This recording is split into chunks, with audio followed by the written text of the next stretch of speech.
Good morning, Sanbonani, Goeiemorgen. Can we rise for the national anthem?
Thank you very much.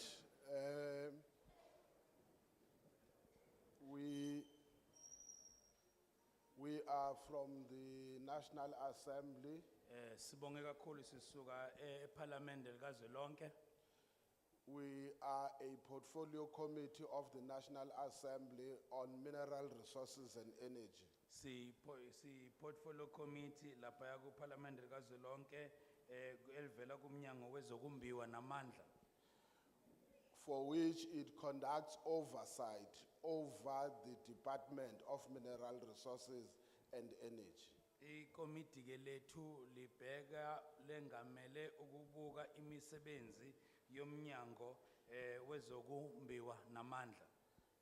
We are here because the Department of Mineral Resources has made proposals for a legislation that they are suggesting.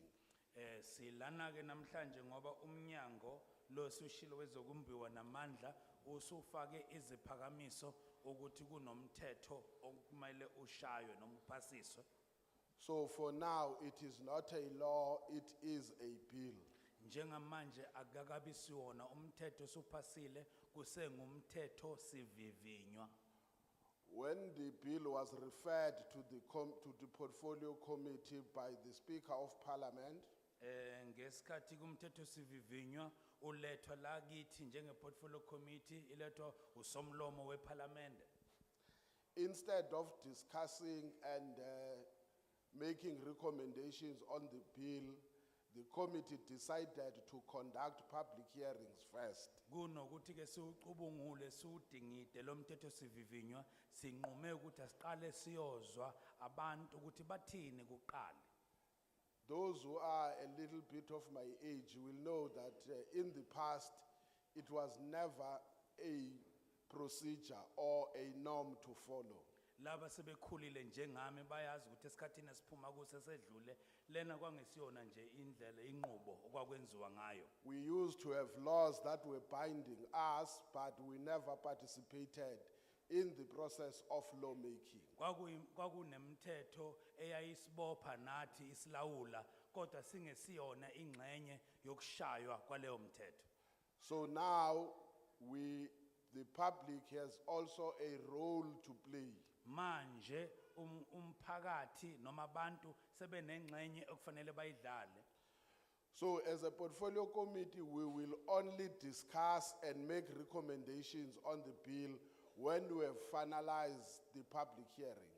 Tina njenge portfolio committee so cubungula sithathe inqumo senze inqumo ngalomthetho sivivinyo uma sesiqedile ukuzwa izimvo zabantu. For now, KZN is the third province and you are the last leg of our visit in KZN. Okwamanje kwaZulu Natal sekuyisifundazwe sesithathe sisivakashelayo namhlanje siyagcina la kwaZulu Natal. So I always urge people that when you get this opportunity, please make use of it. Ngihlale ngibanxenxa abantu ngibacela ukuthi uma nithola leli thuba lisebenziseni ngamandla enu onke. We are here to listen. What is your view on the proposed bill? Sizela ukuzomamela ukuthi uthini umbono wenu ngalemthetho sivivinywa ophakanyisiwe noma setafuleni. So we can answer question on the bill when we have not discussed it. Ngakho asikwazi ukuphendula imibuzo ngalomthetho sivivinywa ngani ngoba sikakawudingidi. As I said, these are proposals from the department, not from the portfolio committee. Njengoba ngishilo ukuthi lezi esiyiphethe yiphakamiso eyivela kumnyango engaveli kithi njengekomiti. So sometimes people stand up and ask questions on the bill. We can't give you answers on something that is not ours. Kwesinye isikhathi abantu basukuma bazobuza imibuzo ngomthetho sivivinyo asikwazi ukuniphendula ngento ongesiyona eyethu. So we want straight answers, straight comments from you. Ngakho sifuna kini imibono nje ecacile ba nezwakalayo ukuthi nithini nina ngalomthetho sivivinywa na. For instance, where there is a proposal of 10, some people ask us a question, how did you arrive at 10%? We don't know because it's not us who are proposing 10% for black-owned companies. It is the department on the bill that is suggesting that there must be 10% allocated for black-owned companies. Uma ngenza isibonelo nje kunesiphakamiso la esikhona kulomqingo ukuthi inkampani zabantu abamnyama ayithole ingxenye engamapercent ayishumi ukuthi ikwazi ukusebenza nazo kulemboni. So abantu mabangasukumi lababuza ukuthi nifike kanjani kulo 10%? Akusithini esikhuluma u10%, umnyango osaphakamisile ukuthi inkampani ezimnyama ayithole u10%. So you have a right to stand up and say, no, we reject the 10% proposed. I am suggesting 50% or 51%, whatever percentage, or 30%. We have to take what you are saying as a record. Ngakho wena unelungelo ukuthi hayi lo 10% ngiyamchitha ngithi mncane mina ngithi akube u30% noma u50% noma u51% usho noma ikuphi ongakusho thina njoba sila sizoshicilela ukuthi abantu bathi. So all what you are expecting is you telling us what is your view or your opinion on the proposals in the bill. Kusho ukuthi sikulindele ukuthi nina sizwe izimvo zenu ukuthi nithini ngale iphakamiso eyishiwo yilomthetho sivivinywa. Where possible, tell us which clauses that you are making reference to on the bill. Singakujabulela ukuthi usho ukuthi ukhuluma ngasiphi isigaba kulomqingo ubeke ucaca ngikhuluma ngale sigaba lesithi mina ngithi akube kanje. But we are not going to limit you on the comment that you must quote a clause. Asithi ke kodwa kungaphawuli la uma ungezukusho isigaba ukuthi ngikhuluma ngosigaba bani ukhulekile nje ukuthi usho izimvo zakho. Only us when you are in parliament where they will ask you when you stand up on which rule. Yithi ke thina le parliament uma uthi uyasukuma uthi usukuma ngamuphi umthetho. So for here, you have a right to comment. We will look for the clause that you are making reference to. La njoba sila uvumelekile ukuthi usho izimvo zakho sesizobona ukuthi ukhuluma ngasiphi isigaba kulezi ezibhaliwe la kulomqingo. Just few proposals that are contained. Iphakamiso ke ezimbalwa ezikhona la kulomqingo.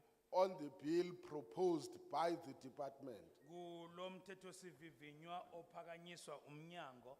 One of those is that they are suggesting that there must be a standalone legislation that will regulate the petroleum provisions. Okunye abakuphakamisayo bathi akube khona umthetho oqondene ngqo nezokumbiwa nokuthuthukiswa kwemboni yeoyela. Currently, you've got the MPRDA, which is the Minerals and Petroleum Resources Development Act. Njengamanje sinomthetho okuthiwa MPRDA okuwona okhona njengamanje. They are now saying we must separate petroleum from mineral provision by having a legislation that only regulates petroleum. Sebethi ke manje asihlukanise imboni kapetroleum kanye nemboni yezokumbiwa phansi. So you have a right to say you reject this proposed bill. You have a right also to say you reject the separation of petroleum provisions from mineral provisions. But what it means is that in the rejection of the bill, it means the current legislation will remain as it is. Unelungelo kokusukuma uthi hayi ngiyawuchitha mina lo mthetho sivivinyo, ngiyachitha mina okwahlukaniswa kwezokumbiwa kanye nemboni kaoyela. Uma uyichitha lezi phakamiso zomthetho sivivinyo kusho ukuthi umthetho lokhona njengamanje uzohlale unjalo ungashintshiwe. They also propose, they say also the bill's intention is to accelerate exploration and regulation of the industry. Baphinde futhi umthetho sivivinyo uhlinzeke ukusheshishwa nokuhlolwa nokukhiqizwa kwemithombo kaoil. They also say that the bill's intention is to enhance state participation in the upstream petroleum industry. Umthetho sivivinyo futhi uhlose ukuthuthukisa ukubamba iqhaza kombuso embonini yokukhiqizwa kaoyela wasolwandle. Amongst others also is a proposal that there must be a state-owned. Yes, ma'am.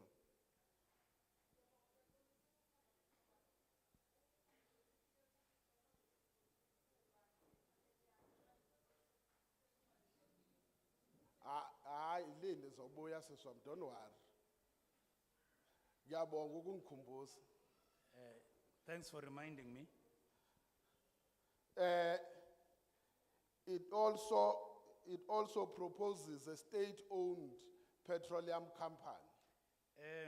Uphinde futhi uphakamise ukuthi uhulumeni akabe nenkampani yakhe kahulumeni egxile kwimboni yepetroleum. Again, you have a right to reject that, you have a right to support it. Nalapho futhi unelungelo lokuchitha, unelungelo lokwamukela lokho. But please give us your reasons. So cela umuntu uyawuvuma noma uyawuchitha umthetho sivivinyo usho izizathu zakho. For instance, others says you don't need a new state-owned petroleum company when there are some that exist.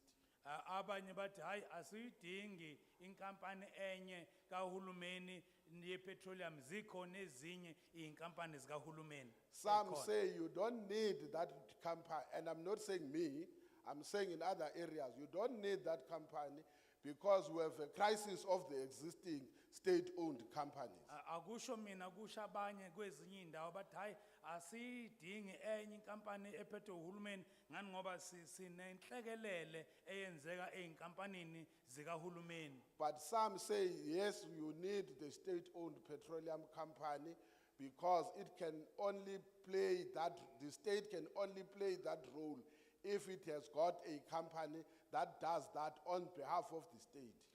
Abanye bathi yiya impela uhulumeni akabe nayo inkampani yepetroleum eqondene nalemboni ngani ngoba yileyo ngxenye yilelo lungelo kuphela uhulumeni angakhona ukuthi abe yingxenye yalemboni. There is also a provision that talks to the role of the Petroleum Agents of South Africa, which is PASA, which is about authorization of licenses as well as a technical advisor to the minister. Kuphinde futhi kukhulunywe ngophasa, kukhulunywe nangongoti abathile okufanele babe khona abazosiza ukululeka umphathiswa ngezinqumo zalemboni. It is also a proposal that black-owned companies must get 10% of the benefits in terms of investments. Kunesigaba esihlinzeka ukubamba iqhaza kwamaphesenti alishumi kwabantu abamnyama kumalungelo ka-oyela ngokwembandela yezohwebo. There is also a proposal according to the bill that it caters for the protection of environment, one, two, it will enhance the development and localization of skills in the petroleum industry. Umthetho sivivinyo futhi uphinde ukhulume ngokuvikelwa kwemvelo kanjalo nokuthuthukiswa kwamakhono womphakathi ozobe wakhele lezi zimboni lezi. There are other proposals that then I'm sure you will also be aware that you will want to share. I can't preempt all of them. Zikhona ezinye iphakamiso ezinye nizaziyo nezinye nizoyiphakamisa angikwazi ukugeqa amagula ngazo. Like I said at the beginning, that please feel free to express yourself on what you think. Njengoba You have a right to reject the bill. You have a right to support the bill. Ours is to record what you are saying.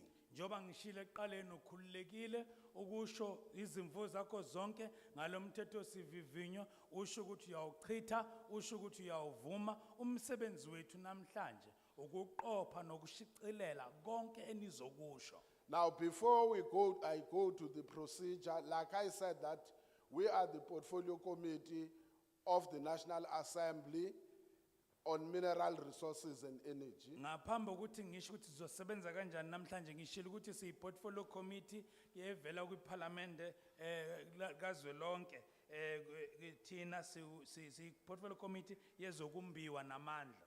On my far right we have Honorable Phillips. Kwesokudla sinomhlonishwa Phillips. Next to her we have Honorable Bilankulu. Eduze kwakhe umhlonishwa Bilankulu. Next to me on my right is Honorable Malinga. Umhlonishwa Malinga eduze kwami. On my left we have Honorable Volmarans. Bese kunxele umhlonishwa Volmarans. Next to Honorable Volmarans we have got Honorable Mutsepe. Sinomhlonishwa Mtsepe ngale. Please ningamcela imali bakwethu akahlangene no baba Mtsepe. Please don't ask him money. It's not related to Mr. Mtsepe. We have Honorable Zungula. Sinomhlonishwa Zungula. And we have Honorable Chafta. Sibe nomhlonishwa uJafta. And the only person who is I'm Mr. Luzipo, the chairperson of the portfolio committee. Mina ngedwa ke ongumnumzane la umnumzane uLuzipho owusihlalo waleli committee. Now we are going to do it like this way. Sizosebenza kanjena ke namhlanje. One, feel free to express yourself in a language of your choice. Okokuqala uvumelekile ukuthi ukhulume ulimi oluthandayo nolobele. But please, not Portuguese. We don't have any person who can do interpretation for that. Ungabusi uyale ko Portugal hayi asinabo abavela khona bakhuluma lo limi. But if you want to do Sesotho, Tswana, we will ask our honorable members here to assist. But we know here is predominantly Zulu and English. Siyazi ukuthi sikwaZulu la sigwele kaMthaniya silindele nje uMageba no George cha. Lastly, there are chairs here. Bese ngicina ngokuthi kunezihlalo la phakathi kwethu. Please, let's first respect the procedures of the meeting. Ngiyocela sihloniphe inqubo mgomo yalomhlangano. Just three things. Izinto ezintathu nje kuphela. You only go to those chairs and take the number equal to what I would have given you. Uya kulesi sihlalo uyohlala uqondane nenombolo engisuke ngikunikeze yona. So if you are number 3, you will go to the chair, that is the 3rd chair. Uma ngithe ngowesithathu uhamba uyohlala esihlalweni sesithathu.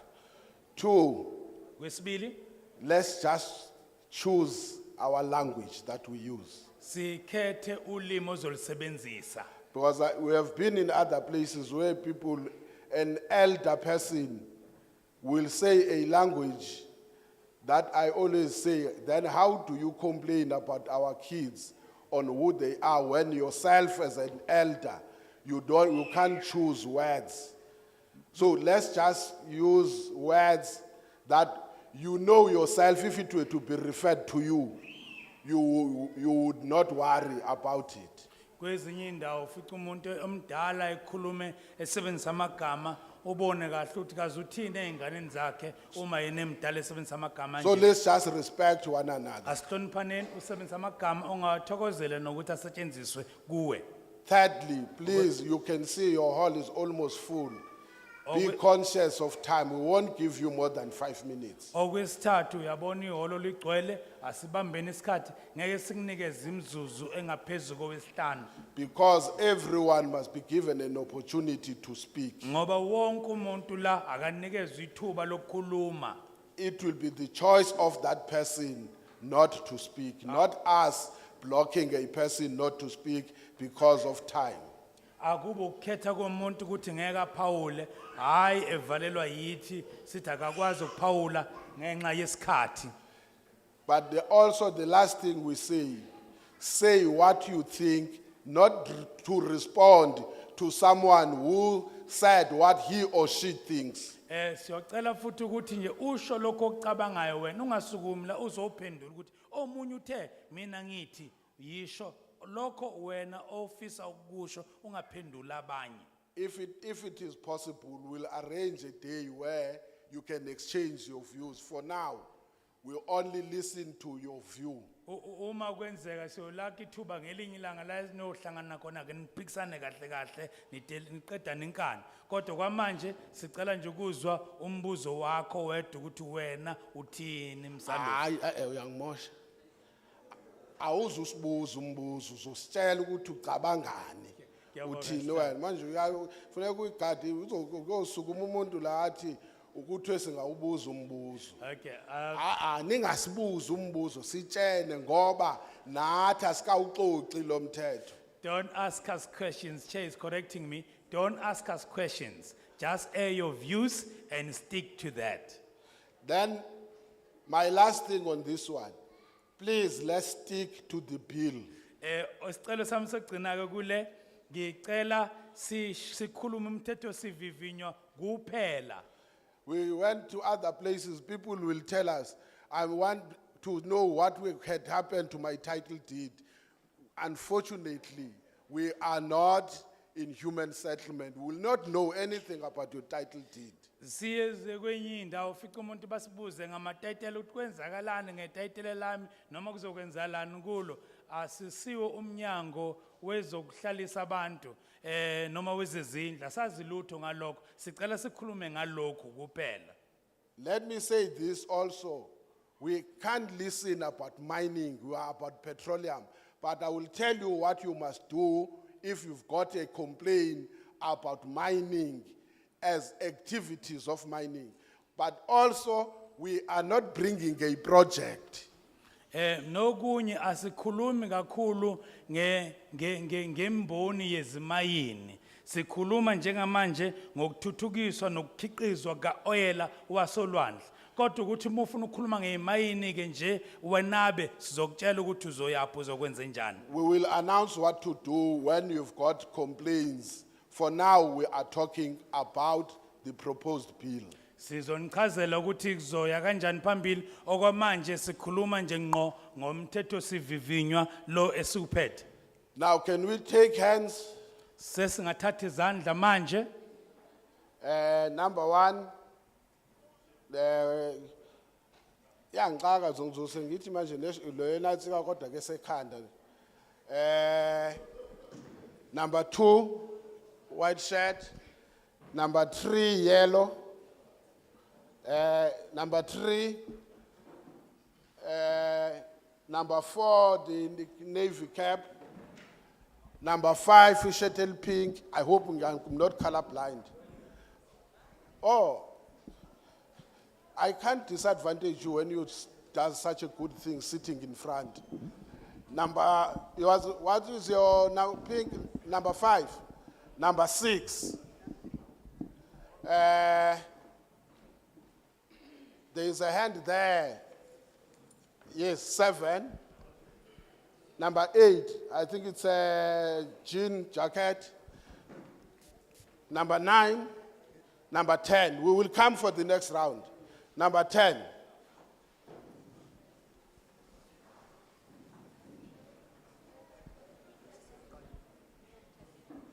Oh, sorry. Please also give us your name and surname.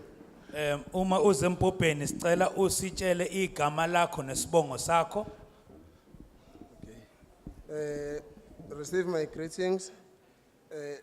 Laba ngaphambili ngibingelele nendlu yonke ngokufika kwayo. Greetings to the chair and the committee and everybody present.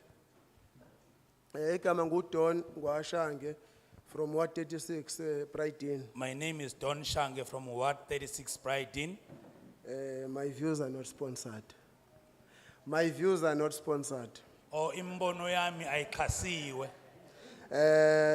Mina ngiya-endorse ibill with separation of oil and gas. I endorse the bill particularly on the separation of oil and gas.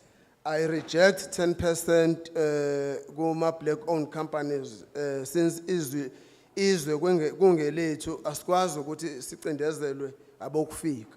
I therefore reject the 10% proposition because we can't be oppressed by foreigners. 40% esiwudingayo. We need 40%.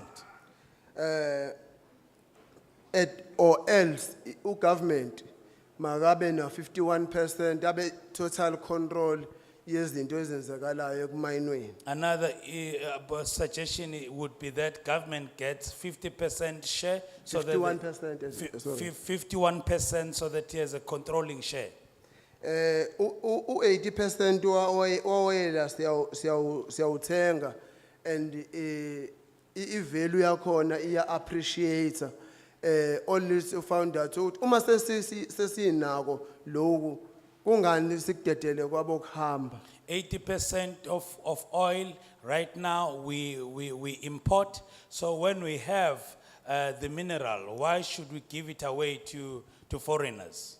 State-owned company for petroleum ngiyavumelana nayo kodwa kususwe lento ye-cadre deployment. I support the state-owned petroleum company with a caution to remove cadre deployment. Bese kuthi ke iwari yami iba sekutheni, what if le inkampani lezi ekuphikisaneni kwethu nazo ezizobe zidila nalezi zokumbiwa kwa-oil no gas sezi-engage imiphakathi at the grassroots level, because i-poverty noma lento engathi ukulamba kwethu njengoba singenalutho, iy'nkampani lezi ziza kubantu at the grassroots level zifike zi-engage bona, and then sibona kuzoba nama-civil wars in future because the very same companies they are operating Africa, and siyazi ingxenye edlalwa yiFrance because le company majority of them are French. Ukuthi kwi-SADC ayithina ngathi asifunwa ngoba sasicolonized ama-Britain. My only worry is that when we reject this bill, these foreign companies with oil and gas interests in our country, they might do what they've been doing up Africa, where they sponsor civil wars, where they come to the grassroots and influence our people to be on their side and to fight government. So that's my concern right now. And okunye ukuthi young people must be in a forefront yokuze kumbiwa kwegas no oil. Another point is that abantu abasha mabahambe phambili. They should be for young people should be at the forefront in this opportunity. I submit. Ngiyagcina lapho ngiyabonga.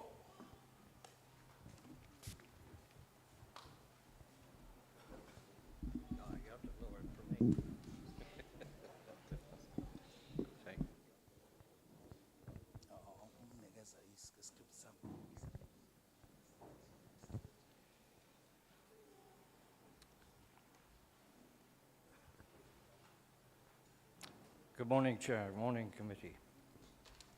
My name is Jeff White. I'm a retired earth scientist. Can you repeat your name, sir? Jeff White. Jeff White. Jeff White. Igama lami Jeff White ngingusosayento sethatha umhlalaphansi. South Africa is a huge country. It has much mineral resources, but 40% plus are living in poverty. South Africa njengezwe ibusisekile kakhulu inengcebo embiwa phansi enkulu kakhulu kodwa ngaphezulu ka 40% abantu baphila kububha obusabekayo. Why? Yini indaba na? When South Africa has some of the largest and richest mineral resources in the world, South Africa inomucebo omukhulu kabi okudlula amazwe amaningi emhlabeni. why so much poverty? Yini ububha bube kangaka? One word, corruption. Lilodwa nje igama elisenza sihluphene kanje ukhwabanisa. I'd like to go into great depth here, but this is probably not the venue. Bengingathanda ukuthi ngenabe lapho kodwa ke lo akusikona umhlangano walokho lokho. But some facts from around the world. Amaqiniso ke nje singawavuma akhona emhlabeni wonke. This year, on the 3rd of February, Shell reported record profits of around about $40 billion. Kulonyaka nge-3 zika February uShell uthe iprofit yabo ibibalelwa ko $40 billion. 115% on the year before. Uzuze ngaphezulu ka 115% ukudlula unyaka odlule. On the 8th of February of this year, BP reported record profits of 27.7 billion pounds. BP ko nge-8 yena wabe reporter more than 27 billion wompondo. Yeah, billion. Yes, billion, yeah. 27 billion pounds. An all-time high. But now the people in England complain that there's no extra wealth tax. Agaze babika inzuzo enkulu kangaka. Abantu leNgilande bayakhonona bathi hayi kufanele ngabe abantu abenza umcebo kakhulu bakhokha intela engaphezulu. So you can see the extra money gained from these mineral resources don't benefit the poor, the normal people. Sesiyabona ukuthi inzuzo enkulu eyenziwe lezi inkampani ayibasizi abantu nje abajwayelekile nabahluphekayo. You can see that these large corporations are robbing the poor to pay the rich. Siyabona ukuthi le imboni ezinkulu zigebenga abantu abampofu bese beyokhokhela onxiwa noma impunyela. On the 1st of March this year, Glencore agreed to pay 13 billion rand in bribery case. Kulonyaka uGlencore uvumile ukuthi uzokhokha 13 billion rands of dollars. Billion rand. 13 billion wamarandi ukuhlawula amantshontsho ebebewakhokha. Because they were paying bribes to officials in Brazil, Nigeria, DRC, and Venezuela. Babe khipha amantshontsho leko Brazil ko DRC ko Venezuela bethenga imisebenzi. But you see, this is a worldwide phenomenon. Siyayibona ukuthi lenkinga yokukhwabanisa isisabalele imhlaba wonke. Here we don't seem to recognize this. Lana kodwa ngathi asiyiboni le ngwadla esibhekene nayo. But it's here in South Africa in a big way as well. Kunala ezweni lethu eSouth Africa ngendlela enkulu emangalisayo. In South Africa, last year, around this time, the Minister of Mineral Affairs, etc., he complained that there were 47 legal bids to stop the ENI, the Italian multinational company, from exploration off the Durban coast. South Africa ngonyaka odlule umphathiswa wezokumbiwa namandla wathi kunezicelo eziwu47 eziphikisa enye inkampani evele eItaly efuna ukuzosebenza la ogwini lolwandle lwethu.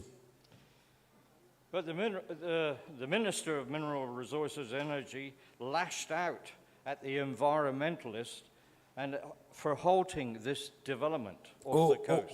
Uminister ke wakhwela wadilika kubantu abazama ukulwela imvelo ukuthi mayivikeleke imvelo kanye nolwandle. In fact, he called it a special type of apartheid. Empeleni wazwa kubiza wathi hayi ubandlululo lo olusezingeni eliphezulu. I think respectfully that the minister needs to be educated in the wicked ways of this world. Ngicela ngokukhulu inhlonipho kodwa ngibona ngathi umphathiswa wethu la kufanele afundiswe ngeindlela ezikhohlakele nezingcolile zala emhlabeni.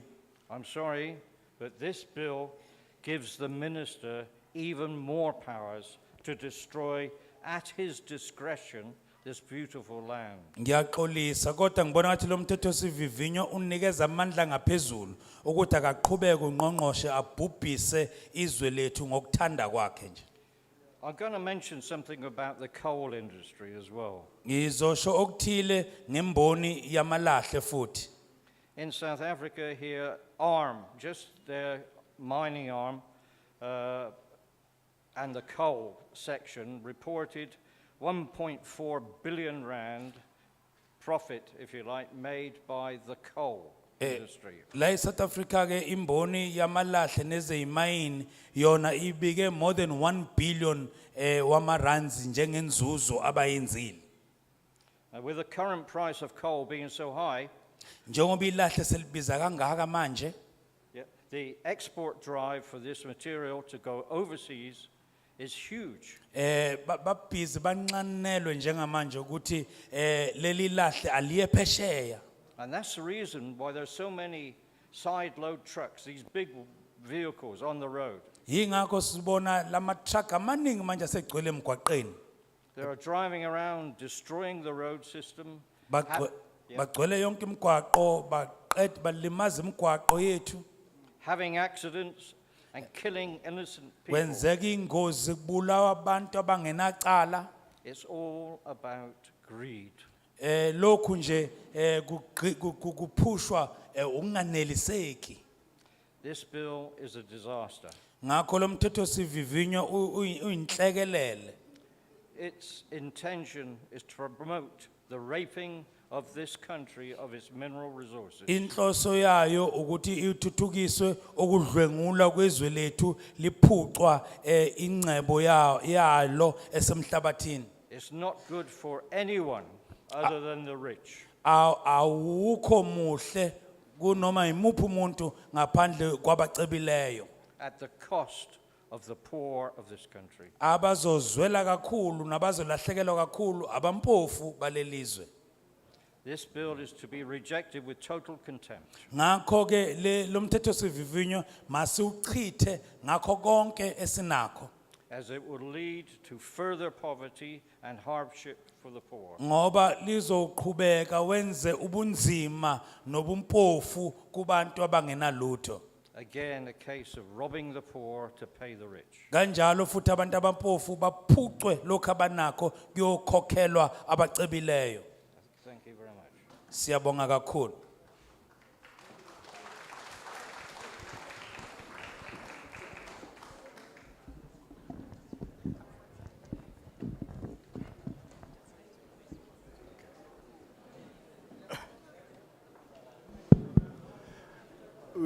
we are allowed to converse, but can we, you know, there are people like me, you may think you are whispering only to find out you are even talking to us to hear what we are not supposed to hear. So can we just lower our voice and be patient? The fact that you don't agree with the speaker on the mic is entitled to his or her views. Sivumelekile ukuthi singaba ke nembono noma sihlebelane ke ezindlebeni kodwa ke singaphakamisi kakhulu kwamazwi njengoba ke ekade eqeda ukukhuluma ke la ngaphambili mawungavumelani nembono yakhe kulungile na uzolithola ke lakhe ithuba lokuthi ubeke eyakho ke imbono noma ke ungicabanga ukuthi asikuzwa la ngaphambili kodwa ke sinalo udlebe lokuthi mhlambe ke sizwe sicoshe kokunye ke okungenzeka ukuthi uyakusho. Good morning, all.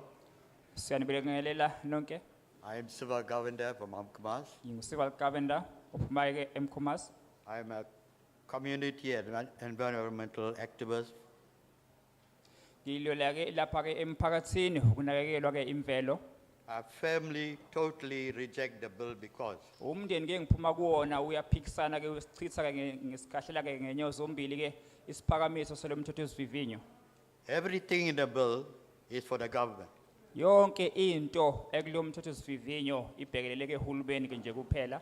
It just needs the minister's signature for a company to explore and exploit our seas.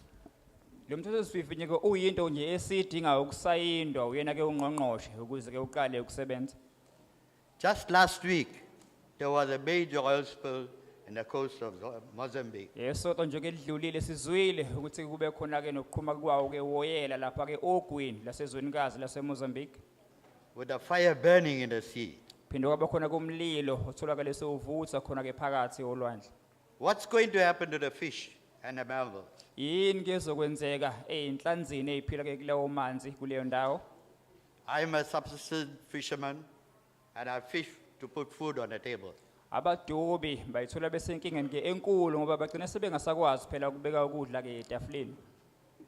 The bill says 10% goes to the blacks, but how is this going to help me? Umthethosivivinyo usitshela ukuthi ke ama-percent ke ayilishumi ke kuphela azozwa ebantwini ke abansundu. Lokhu kuzawusilekelela kanjani ke thina?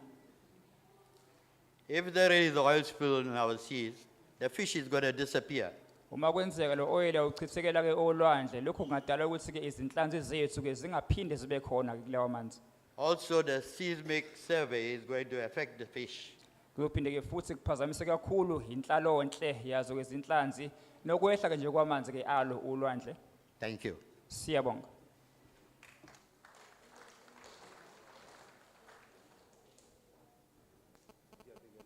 Mr. Governor, you are such a good example and I'm sure they will follow you. Sibonga kakhulu ke kumnumzane uGovernor usibonelo ke sihle sithemba abaningi bazolandela ke esinyathelweni ke zakho siyabonga. Ngiyabingelela sihlalo nekomiti lakho lonke. I'm greeting the portfolio committee before us. Igama lami nguLondi Hlela. My name is Londi Hlela. Inkampani yami Noah Petroleum yohwebo. My company is Lower Petroleum and Sinama office eDubai nala eSouth Africa. we do have offices located in Dubai and also here in the Republic of South Africa. Sezinye izinkampani zokuqala zabamnyama ezanikwa ama license okuhweba ukuthi athenge oil ngaphandle import permits. We are also one of those companies who were issued with licenses to render the services outside the country. Uma ngizomthatha uhlalo ngibuyisele emuva uThabo Mbeki saso umongameli wezwe waphakamisa iCommission ekuthiwa iMorane Commission. If I will take our chairperson down memory lane, you will remember that Thabo Mbeki in his proposals has made an amendment. After kutholakala ekuthiwa kunengwadla enkulu okuntuleka kwamafutha yakhumbula ukuthi izwe laseBotswana futhi lakhahlamazeka nathi kwatholakala ukuthi uma sekwenzeka uma iSouth Africa intula amafutha ngoba sithembele amazweni angaphandle sizoba sizolahlekelwa kwezomnotho kwakulingasela ngalosikhathi ukuthi u925 million ngosuku. That was due to the fact that we've been found wanting in terms of producing oil at that particular period. Countries like Botswana had encountered such problems, so they were foreseeing issues that in South Africa we may encounter same. So they were preparing for the future to say that we must give these companies a right so that in future we'll benefit out of what they will be doing in this country. Switch on now. So To put in perspective, Chair, is some of us who are SGA companies who have been in existence for 12 years, we are aware that there is a liquid fuel charter which was passed by Parliament almost more than 20 years ago. Masizoyibeka nje ngokucacile njengabantu asebekhona ke embonini eminyaka ebalelwe eminyakeni ke 12 sizosho nje ukuthi ke sinalo kulwazi ukuthi kunomthetho ke okanye ke isiphakamiso esenziwe eminyakeni ke edlulile ke engemingaki. But legally has been achieved. The petroleum sector is the less transformed sector in this country.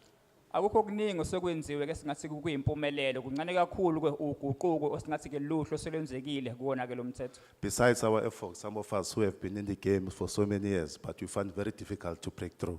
Aphandle ke kwethu abantu sebesebenzile ke kule mboni isikhathi ke sithe kuba side kodwa ke nathi sikuthole kunzima ukuthi ke sibe ingxenye yawo lo msebenzi. 10 years ago, we were among the first black-owned companies who used to supply Eskom at Ankelech. Eminyakeni ke elishumi ke edlulile singabanye babantu bekade besebenza ukuletha ke lo msebenzi oluluhlobo lapha yaphezulu eNFL. We work closely with Sasol, Chevron, then which is now Upstream, to supply Eskom. Sisebenzisana ke nawo sasola ukuthi sisebenzise ke amandla kanye umsebenzi wethu ukuthi sinikezele ke ngazo lezi zinsiza enkampanini ke yakwa Eskom. I think the chair might be aware that there is difficulty for HDSA companies who have access to storage facilities all over South Africa. Ngiyacabanga ukuthi ke usihlalo unolwazi oluphelele ukuthi kunzima sohlanganisweni lwelezi inkampani ke zethu kube zibe nendlela yokungenelela ukuthi zikwazi ukuhambisa ke noma ke zigcine wona kumsebenzi kuloka oyela ke la ezwenikazi leSeningizimu Afrika. 5 years ago, Transnet board decided to facilitate the entry of black-owned companies to have access to the port. They have a place called Ambrose Park. I think maybe you're aware of the place, which is here in Durban. Iminyakeni ke emihlanu ke edlulile sasuluye wenza isiqiniseko sokuthi ke bathola ke indlela yokungena basebenze ke la ngaphakathi ke ezwenikazi leSeningizimu Afrika kuyindawo ke eyakhelwe ke la eThekwini. Ngiyacabanga ukuthi usihlalo kungenzeka ukuthi ke indawo ke akayazi kahle ke leyo. The petroleum sector in South Africa is dominated by multinationals, which are foreign-owned. Le mboni ke kawoyela ke la ezwenikazi iphethwe ke lezi inkampani ke zangaphandle kuzona ke futhi zikwazi ukuthi zingenelele nemininingwane yazo ke kulolu hlobo lokusebenza. We approached Transnet with a business case in anticipation that all the refineries in South Africa, since most of them are old, will shut down.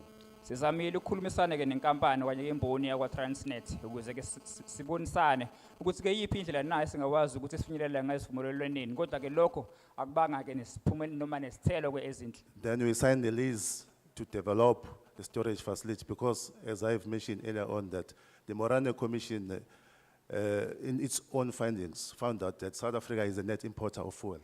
Sibe sisayenda ke isivumelwano sokuthi kube khona ke isikhathi esizobulekana ke sona ke le ndawo yokusebenzela ngoba sibonile ukuthi iNingizimu Afrika ke ayinalo kuhlelo oluqondile lokwazi ukwenza isiqiniseko sokuthi lolu hlelo luhamba ngendlela efanelekile. So we got the necessary permits like the construction licenses from NERSA, EIA and so forth. In our surprise, when there was a change in leadership in 2018, our project was subject to forensic investigation, but nothing could not be found. Siyayithola ke imvume ka 2018 kodwa ke ngebhadi akuhambanga ngendlela esasifisa ke ngayo ngoba siyayithola ke sesiphenywa noma ke kungekho okungesingathi ke kutholakele kulelo phenyo okwabe kwa etafuleni ukuthi ke kuzosetshenziswa. Instead of Transnet working with us, they are hostile towards us. Kodwa ke ukuthi ke kunokuthi ke imboni yakwa Transnet isebenzisana ke nathi abasiphathi ke kahle neze. The project here is supported by the KZN government, even the Thekwini municipality. They even included under catalytic program to fast track it, since it will create more than 1,500 jobs, and then post-construction 1,000. And in terms of revenue, fiscals and so forth, 528 million will be raised through the project. Umsebenzi ke losu uthola uxhaso kakhulu uhulumeni asukuthi awuxhaswa ke labo esilindele siba uxhase ngasesihlangothini zabantu ke abawuqonda kangcono kulomsebenzi. Abantu ke bangathola ke amathuba omsebenzi alengathola ngaphezulu kuka 500,000 kulabo abangasebenzi abangathola ke amathuba kulomsebenzi bayithola ke sebesebenza ke kuyo lemboni. The capex for the project is 4 billion. We have already raised money to kickstart the project, but Transnet is frustrating us. Khona ke imali elingisola kuona ko 5 billion eseyibekele ke ebucaleni ukuthi ikwazi ukulekelela ukwenza ke lo msebenzi. Kodwa ke imboni ku Transnet ayisebenzisani kahle nathi. We are very unhappy because we anticipate that the legally or left all measures will leave South Africa, BP and Shell. Asijabulile ke inhlobo ngendlela keekusetshenzwa ke ngayo ngoba besinethemba lokuthi ke izinkampani ezinjengo Shell no BP zizawuphuma ke eNingizimu Afrika. What will happen, because we've seen engineers already left, it's just sold it to Vitol, which is a trading house like ours. Yini ke ezokwenzeka ngoba sesibonile ukuthi ke engine sowuphumile vele utayisiwe. So I'm appealing to the chair. I've written to the chair. In fact, I didn't know he was coming. I only heard that he was here and said, okay, I'll try and find my way here to say, please intervene because there's a potential risk of fuel supply. Sizocela ke ukuthi ke usihlalo ke ngaphambili sibhalile sambhalela ke bese ngenaso isiqiniseko ukuthi uzoba khona ke lapha mkwesuke namhlanje kodwa sithi nje siyacela sihlalo ubhekisise ke isicelo sethu ukuthi ke sizokwazi na ukuthi ke singenise inzuzo. Because as you are aware, the petroleum sector contributes 360 billion per annum.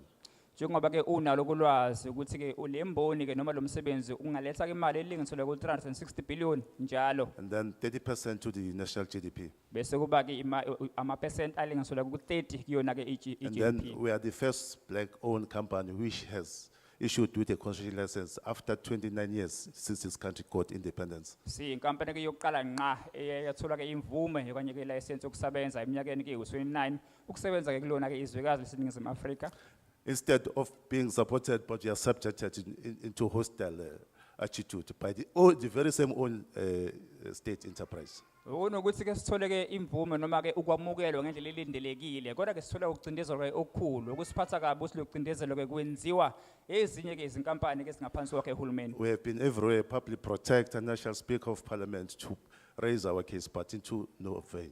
Sesambe ke izindawo eziningi sizama ukuthi ke siyocela kusizo kubalwa phakathi ke umnyango umvikeli womphakathi kodwa kaselithole ke usizo. My question is why Transnet is refusing to embrace such huge investment despite the fact that our country is facing economic crisis. Umbuzo ke ngasohlangothini lwami uthi ke kungani imboni yakwa Transnet inqaba ukuthi ke nayo ibe ingxenye yalomsebenzi ngoba phela iyaqonda ukuthi ke izwe lethu lesenkingeni enkulu ke esikhathini samanje. Please check your inbox, Chair, because our worry is very soon the likelihood of our country, South Africa, to face the shortages of fuel is imminent. Sizocela ke sihlalo phambili kuba ubhekisise kahle lapho ke ezinkundleni zakho zokuxhumana ngoba ke sinenkinga yokuthi ke la ezwenikazi lethu ke singase sizithole ke inkinga yethu ingasalapheki ke esikhathini ke sizayo uma ngabe singayilungisi kusemanje. I thank you. Ngiyabonga. Siyabonga kakhulu.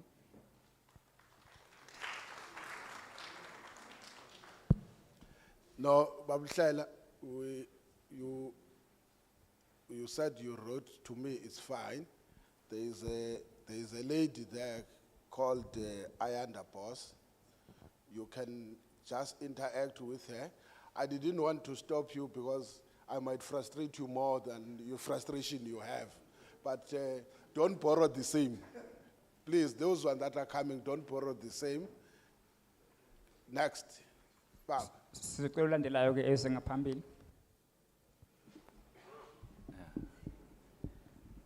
Zoyehlisa impela ngoba ngomuthi. Ngiyabonga. Sanibonani. Greeting to everyone. Ngiyanibingelela nonke umphakathi waseThekwini. Ngiyanibingelela nani bantu baseParliament. I'm greeting all of you. Vumani phela. Manibingelele. Vumani. Ngiyanibingelela. I'm greeting members of the Sanibona bantu portfolio committee. baseParliament. Ngiyajabula ukunibona. I'm happy to see you Jwayele all. ukunibona ku TV. Nawe nje baba uZet Luzipo ngangijwayele ukuza okhosini usakhulumela abasebenzi beSATU. I'm happy to see the portfolio committee Ngiyabona before me namhlanje. today. Sawubona mama wengube bomvu. I extend my greeting Jabula to the ukubona. woman in red. Thank you. Igama lami ngingumhlaladuma iZulu.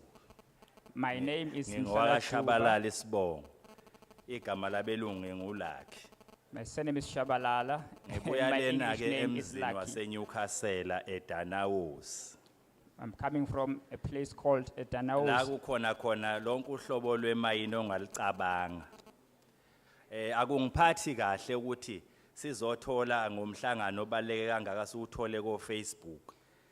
Singazange satshelwa ukuthi iParliament liyeza kwaZulu Natal lifuna ukukhuluma nathi ngale bill. Sithole ko Facebook. Lento ke seyijwayelekile ukuthi njalo iParliament emaliza thina esibuya ngale zansi eNewcastle la khona zonke lezi imboni la nibeke khona ningasitsheli. Asazi ke sit noma well ke with me. asesiba base South Africa yini thina.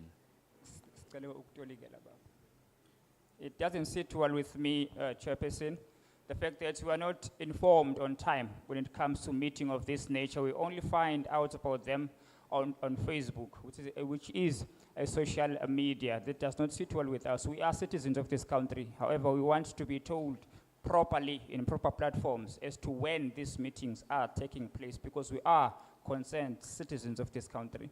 Yebo njengoba size lapha nje sikhokhele itekisi sikhokhe 9,000 imali yethu ukuza la. We are here, we booked a taxi to come here that cost at least about 9,000 just to be present in this meeting. Ngoba vele siyazi ukuthi ngeke nize Newcastle. Because we are aware that the portfolio committee is not going to come to Newcastle. Lungileke. It's all right. Asikhulume nani ke. We may speak. Sifuna ukukhuluma ngale bill kodwa manje ngeke sikhulume ngento esingayazi esingazange sezwa ngayo esingazange satshelwa ngayo asazi ukuthi ke nani publishe kuphi ukuthi thina siyibone ngoba ama office wenu alapha eThekwini nalabantu beni balapha eThekwini uma sibabiza abafuna ukuza original manager bena ngase nibashintshe kangaki cishe senishintshe about 4 ama regional manager manje khona ofikile ngiyabona wale ko Ramaphosa bathi uRavogoni naye kade simbiza lo nsundeni Ravagoni ukuthi woza wena sizokhuluma nawe akafuna ukuza kuzokhuluma nathi iyasibulala lento yenu yokuba nama officer kude kangaka. We'd like to make our contributions, to register our contributions to this particular bill. However, we are finding it difficult to do, Chairperson, simply because the offices are located too far from where we live as the residences. And the change in terms of officials is also concerning, because when officials are changed or rotated, we are not being informed of those. We just found out recently that there is a new official. However, we met the person on the go. So it's concerning that when officials are being rotated, we should be informed as members of the public.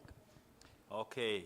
Kodwa make sisho nje ngokungananazi ukuthi ngeke siyivume lento enize ngayo le bill le ngeke siyivume siyayichitha. We are going to register it without fear of contradiction. That we stand to reject this bill. We're not going to allow it. Sifuna ukuchaza ke siyazi ukuthi lento yokumbiwa kwa oil no gas into kaMama loya wayebizwa ukuthi uEdna Molewa bekanye nomhlonishwa umsholozi bephusha into yabo yakuthiwa iOperation Phakisa asazi kuphakiswa kiwa kuphi. We are aware that this bill was proposed, or a bill of this nature was proposed on the previous years by two officials by the name of Molewa and Mr. Msholozi. However, we don't know what was the intention behind it doing so, even if it was not written the same way as it is now by Operation Pakisa. However, we don't know what was the reason for them to do that. Siphinde sichaze ukuthi umsebenzi ka DMR siyawazi ukuthi ukuregulator imining ukuthi akube khona imining ngeke kwenzeke uDMR wakho baba Luzipo uphikisane nokuthi kube khona imining noma ngabe thina singayifuni kodwa ngeke kwenzeke ukuthi umnyango wakho uphikisane nokuthi ingabi khona noma singabeka izathu ezibambekayo ezinkulu kangakanani kodwa umnyango wakho ngeke uzithathe ngoba ninomsebenzi wokuthi nina ni promote ukuthi akube khona imining anina ndaba ukuthi sithini. We are also aware that the DMI stands to regulate in terms of how mining is supposed to operate. So it is unlikely from the part of the chairperson and the portfolio committee itself that they will oppose or rather take our views if we say we stand to oppose this particular bill, because we know that you are interested in terms of the outcomes of this bill, as your role is to regulate but not to take our views as you stand to benefit from this. Ukuthi ngizose ngisho lesikhathi anginike sona kungcono ungangitolikeli vele ngishaye nje ngomageba ngiqede ngenxa ngoba isikhathi uzosuka angihlalise phansi ngesikhathi utolika manje ngcono vele ngishaye konke.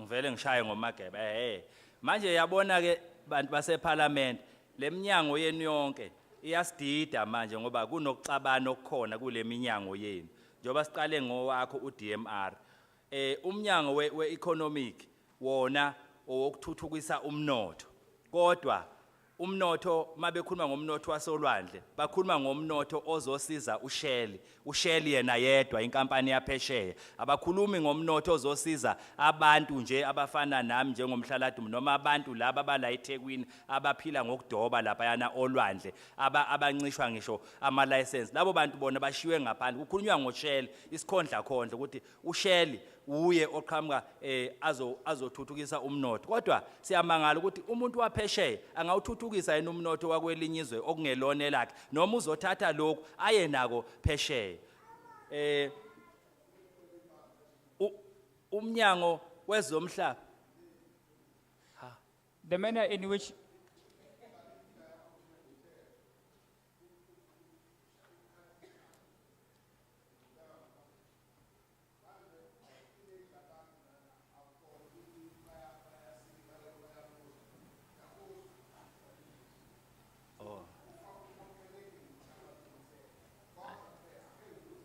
Ngiyaxolisa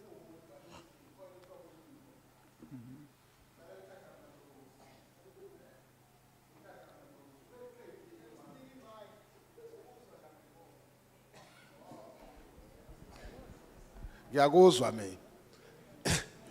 Ngithi ngicela bakhombise esinye iskill abanaso. Babhale phansi. Maqedwe ulathi umshengu base beyatolika ke ngesingisi. Thank you, Chair.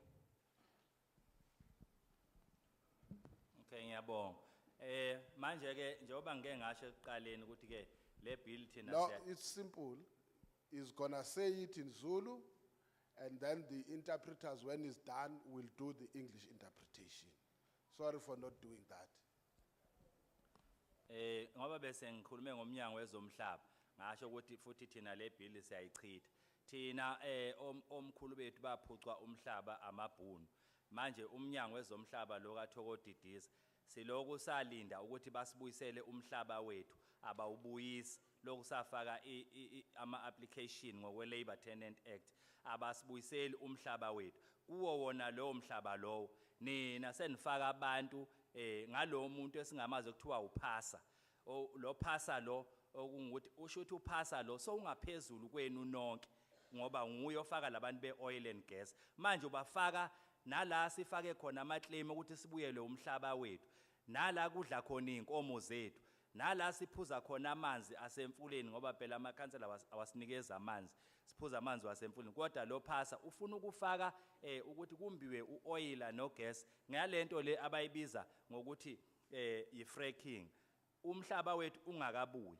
manje ke njengoba ngisho ukuthi siyayiphikisa lento siyiphikisa ngokuthi uma ivumeleka ukuthi ibe khona akukho la sithola khona ukuthi kena thina njengabantu basemakhaya sizosizakala kanjani la kuzobe kwenzeka khona lento ngoba lapha kwiDrakensberg yila kuyongena khona ikhampani ekuthiwa uRhino Oil and Gas kungene khona ikhampani ekuthiwa uSungusungu kuphinde manje kukhona ikhampani ekuthiwa uSLR le khampani le ihambe yayo consult abantu base Free State kodwa ke izo testa ukuthi uoil ukhona yini itesta eKZN eNewcastle uma sifika kuyona sikhuluma nayo ukuthi kena ubani okunikeza igunya lokuthi wenze lento oyenza ngoba so uyadrill basikhombisa incwadi yakaphasa masifunda lencwadi yakaphasa ithi baconsultiwe abantu kodwa masithi siyabheka obani laba baconsultiwe abantu bakwenye province la kungenzeki khona le drilling so ingakho sithi iminyango yenu iyaclasha nje kaningi ngoba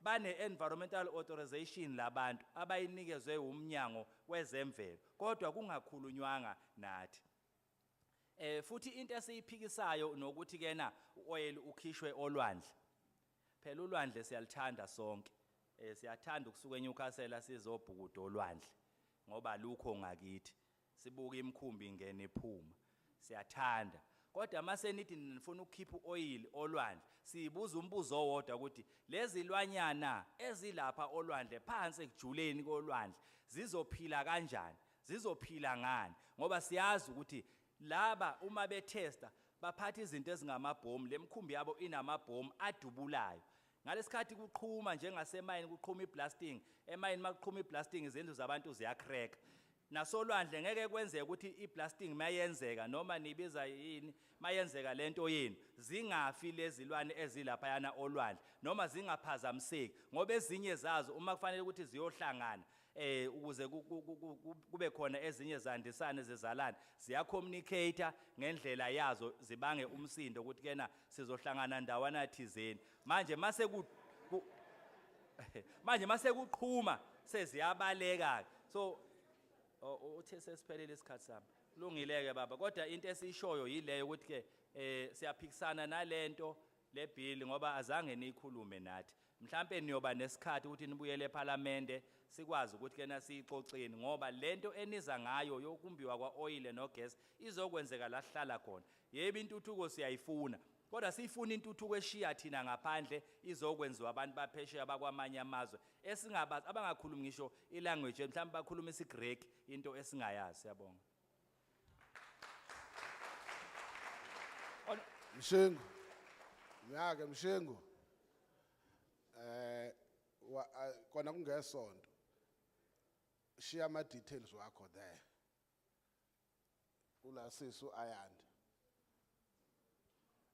but don't leave we must meet with you just after this session. Thank you. Thank you, Chairperson. We have two conflicting matters. Only two conflicting matters we'd like to begin with. The first one is the conflict between two parties, that being the office of the MDR itself, and then the multinational company called Shell.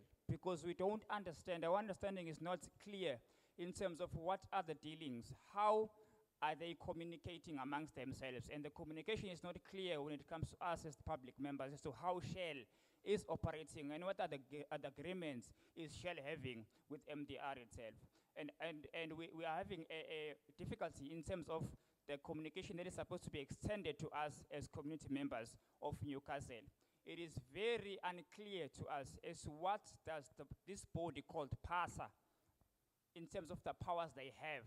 Because it seems like they are the ones now who are negotiating. It seems like they are the ones who are regulating everything. It seems like they are the ones who are given powers now to officiate things that should be initiated by the portfolio committee or the Department of the Minerals themselves. They're not doing that. So we don't understand in terms of this body called PASA.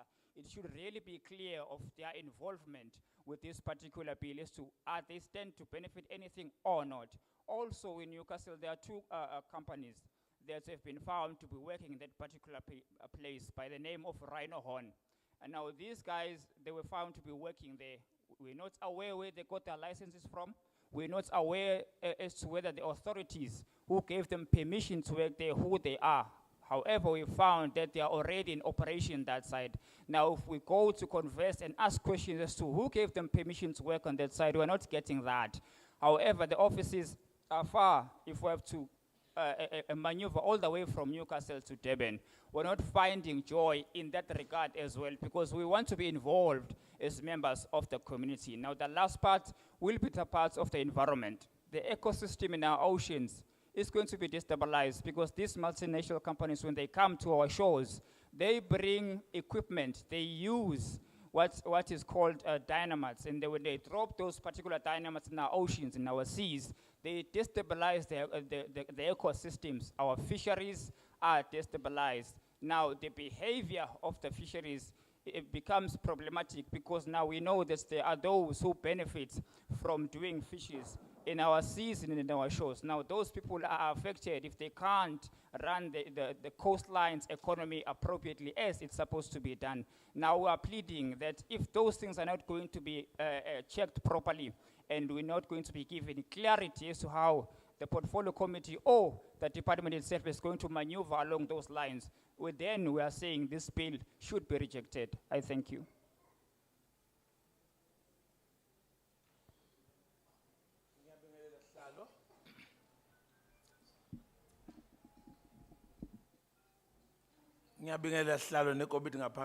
I will extend my greetings to the chairperson and the portfolio committee before us. Besingajabula uma lo mthetho oshaywayo umuntu ompisholo enga participator kwi-value chain yonke kawoyela. It will be appreciated from our part if this bill, or rather the proposed bill itself, will give us as black people a chance, or rather a leeway, to be able to participate fully in the value chain of this particular bill. Singehlelwa esahlelwa yikho egolideni elimbiwa lapha liyohluzwa phesheya. Because we don't find ourselves being subjected to the very same exploitation that had happened previously, where we found that gold that is being extracted in our country is being processed abroad. Bese libuya selibiza kakhulu. And when it returns to this country, we find it's very expensive. Siyakuthokozela futhi ukuthi kube naleli gama elithi contact wi percentage thina esongena kuyo kuoyela ngisho ngabe u10 noma number bani kodwa kube thina ndisikhona ukuthi nami sinama percent. We'll also appreciate if there's a particular percentage that is going to be allocated specifically to us as black people, just to say that in whatever dealings that are going to be happening, but we do have a percentage specifically attached to us. Sikuthokozele futhi ukuthi kuqanjwe uma kungaqanjwa inkampani entsha ngoba zonke lezi ezinye zaqanjwa before 1994 zonakele. Would also appreciate it if a new company were to be established, because we do realize, and it's our understanding, that all those companies that were established before the year of 1994 are now in a state of collapse. Ngoba sasingekho lezi company okuthiwa ama state owned companies zakhiwa asikaze sibe naleli gama elishona namhla ethiwa i-public hearing besingazazi thina lezi zinto. Siyabonga ukuthi sizoba ingxenye yaleyo nkampani. We were unfortunate during the previous years because public hearings were not held like it's being done now, in terms of involving us as public members to be able to make our contributions. However, we would like to extend our thankful greatness to the portfolio committee to afford us an opportunity to come and register our contributions. Okunye ngikuzwile ukuhlukanisa umnyango lo wezongbiwa kwahoyela uhlukanise kulokho okukhona njengamanje. Lokho kuyokwenza ukuthi kube lula. Uyabona inkinga amaziziningi akufaneke ucabanga ukuthi uzolungisa inkinga eziningi ebhodweni elilodwa. Uyabona nje manje ma kuthiwa kuzohlukana sibhekane newoyela siyabona ukuthi soqondana newoyela ngqo. Mangifuna ukuceba nje kuwoyela ngizovela ngiqondane nokuceba kuwoyela. We also appreciate the fact that it is highlighted in this particular bill that there's going to be a proposed separation when it comes to the mineral department, and also this new proposed state entity that is going to specifically deal with the oil and gas extraction, so that will give us a proper understanding and a leeway in terms of we want to channel ourselves specifically to the oil extraction. We'll be able to do that without interfering with the minerals. Ngiyabonga. I thank you.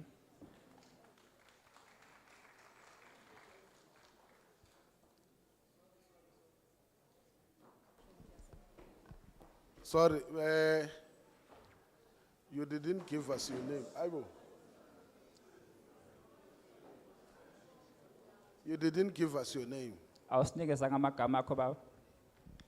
Igama lami Thula Mkhwanazi ka Ward 84 eMlazi. My name is Thula Mkhwanazi. I'm coming from Ward 84 at Umlazi.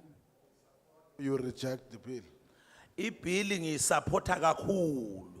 I support the bill, Chairperson.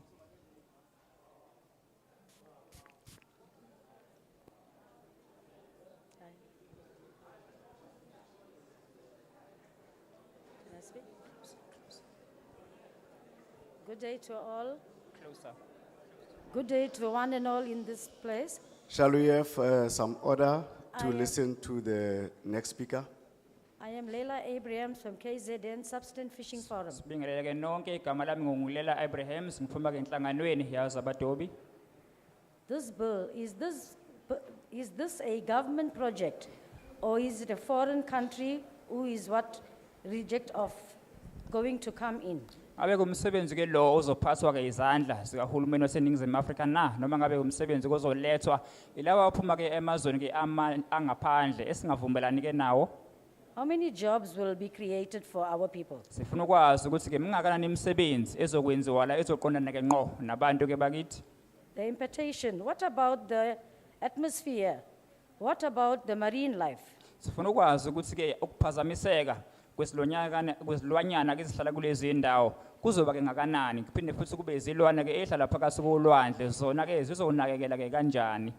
Is that going to be destroyed because of few jobs? Ngabe ke konke lokho kuzowudicileka phansi ke na ngenxa nje ke yemisebenzi embalwa.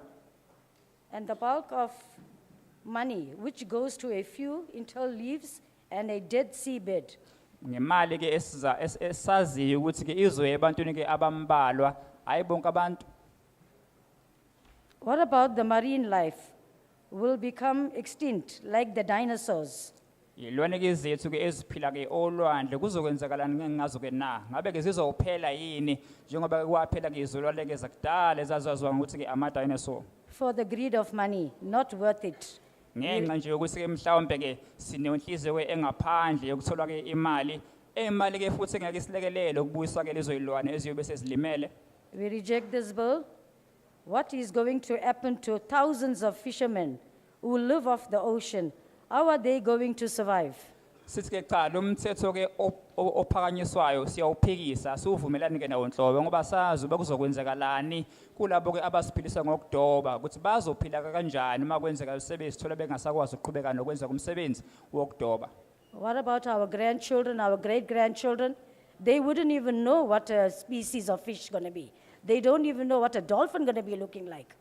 Kuzokwenzakalani ngeingane ke zethu ke ezisakhula nalezo ke ezingakazalwa ngoba ke ziyobe sesingasazi ke Nhlobo ukuthi ke izinhlanzi kwakuyinto ke ebukeka kanjani noma ke lezo ke zaziwa ukuthi ke amadolphin kwakuyinto ke enjani ke yona leyo ngoba ke ziyobe zingasekho.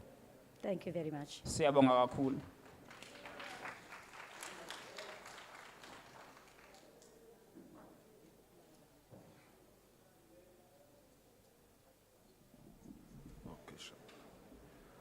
Ngibingelele kuhlalo ngaphambili nethimba lakhe. Let's send my greetings to the chairperson in front of us and the whole committee. Ngibingelele umphakathi ogcwele ihholo. And I will greet the community inside the hall. Igama lami nguZamokuhle Sibongo kaManqele. My name is Zamokuhle Manqele, Ngiqhamuka eNew Germany ku Ward 21 coming from New Germany, Ward 21 khona la eThekwini. in Durban. Mina disappointed ngale bill. Akukhombisa ukuthi uminister osuka kule department impela uyikomanisi. Indlela ibill ebazibe ngayo abantu. I am disappointed about the bill, Chairperson, because it doesn't show that the person aligned with this bill is a communist, the manner in which it ignores the interest of the public.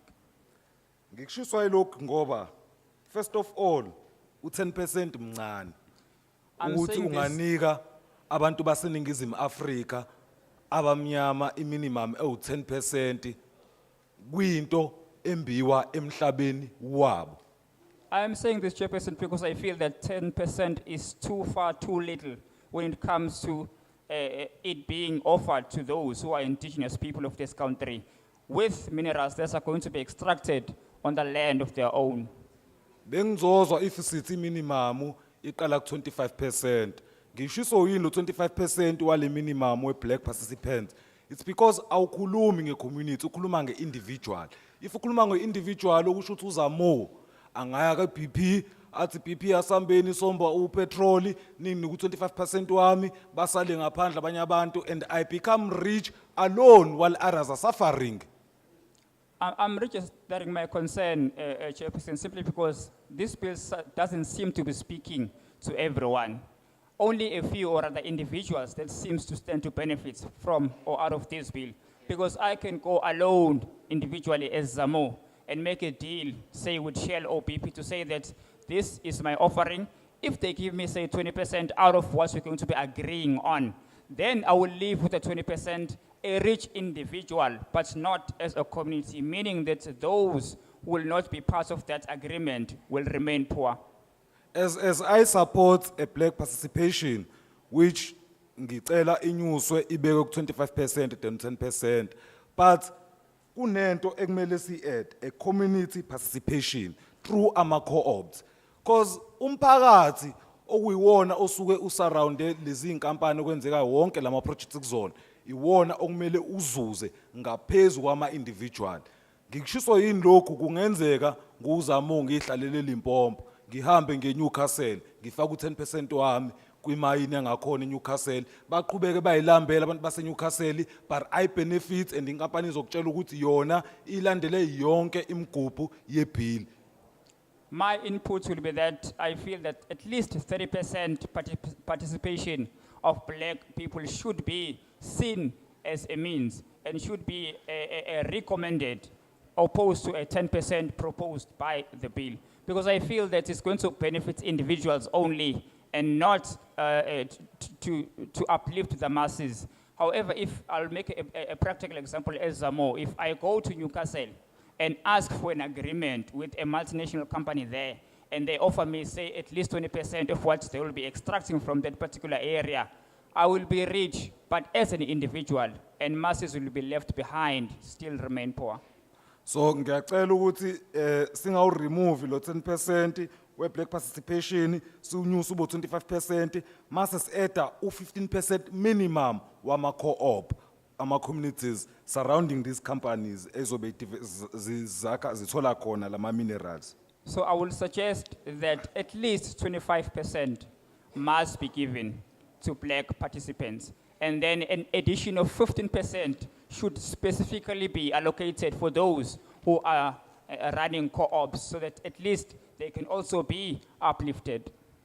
Mase ngiyabuya ngiza kwi-Petroleum Development and Environmental Committee. Then I will come back to Petroleum Development Committee. Again, ngibuka leli committee lisazoba neyinkinga or lisazodala inkinga. Because if ngifunda la, leli committee, it's a national committee. While namanje having a problem yokuthi you go to national committees which are there dealing with such, they are busy or they are taking too long to respond to the people.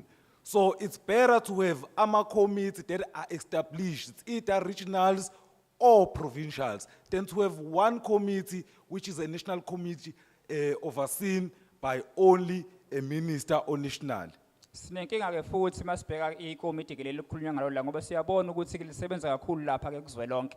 Okwenza kube inkinga kakhulu ngasohlangothini labantu abasemazingeni ke aphansi ngoba bazithola benenkinga ukuthi abakwazi ukufinyelela ke lapha emazingeni aphezulu, bakhulumisane ke nezikhulu ukubeka ke izimfuno kwezabo. Lokho kwenza ukuthi ke labo bangasizakali. Sizocela ukuthi ke uma kwenziwa ke lezi inhlaka qinisekisa ukuthi ziyehliswa leso ke emazingeni aphansi kwizifundazwe kwizifunda la abantu behlala khona bezokwazi ukuthi mabe befisa ukuthola usizo bangene basizakale ngaphakathi. Lokhu kuzosiza einkingeni eziningi esibhekena nazo ekubridgweni kwemthetho or kwebridgweni kwama processes of giving ama license kwi petroleum industry. Njengamanje we are having a problem South Coast where Shell want to ukudonsa oil olwandle. Umphakathi every time uhlezi ukhala ngento eyodwa awu consult. Kodwa njalo uShell unqena ukubuyisa ubatshela ukuthi no, a national committee isisivumelile yasigrant ukuthi thina sesingakwazi ukuqhubeka nomsebenzi. Okuyikho ngigqugquzela ukuthi siyacela ukuthi kube khona ama committee akuma regional phases or kuma provincial phases ukuze akwazi ukusebenza eduze nabantu. Ngalawo mazwi nami ngihamba kulo line othi I reject iproposal until kuze kube ibill evuna abantu baseningizimu Afrika. Ngoba kuyimanje uya kwi-supplying, uya engbiweni kwa oil, kusayinkampani zama multinationals okuyizona ezihamba phambili. Why sifuna futhi ukuyihambisa phambili noma sesizomba uoil endaweni yethu ezweni lethu? It is concerning chairperson and portfolio members before us that we have a problem in this country, that consultation is a problem. When it comes to national committee, it is very difficult to reach them. as there are no committees that are established in regions. So we are pleading with the portfolio committee and the department that at least we have those committees established in our regions, closer to our people, closer to where people live in our communities, so that at least the communication can be nearer to those who need the information the most. We are saying this, Chairperson, because you will find that in some of the communities, when people come into contact with these particular multinational companies, there is a problem because when this interaction happens, people are confused. And when they ask questions, they are told by those multinational companies that no, we have an agreement and we've been granted permission to continue to mine in this particular area. However, that particular information is not known by people of those particular residents. Now it leaves a gap that needs to be filled. That is why we're asking the portfolio committee to make recommendations for these committees to be established in our regions closer to our people. So I am going to say that I reject this bill simply because it does not speak to the masses. I reject it until further amendments are made for it to be at least in a position where I can say I support it. I thank you. Ngiyabonga, ngiyabingelela ikomiti ngaphambili, ngibingelele umphakathi wonke waseThekwini. uNtombizeni Ngcobo lona from Ward 84 eMlazi. My name is Ntombizeni Ngcobo from Ward 84 eMlazi. I thank the opportunity granted to me by the committee and also greet the committee and the community at large. Okay.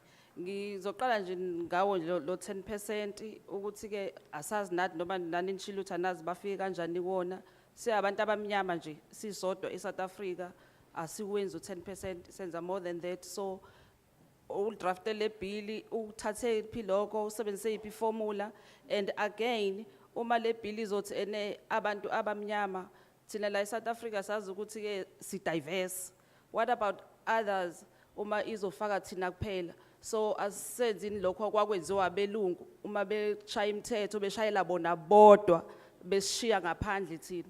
So nala ngikhala ngalokho kulo 10% nanokuthi ke uma ke lo 10% unyuka awunyuke ngalendlela ukuthi ukwazi uku-accommodate abantu base South Africa as a whole, nanokuthi kuba ugovernment ozokwazi ukuthi ke abe phambili kungabi inkampani ngoba already siyazi ukuthi inkampani yaphesheya ezophatha la.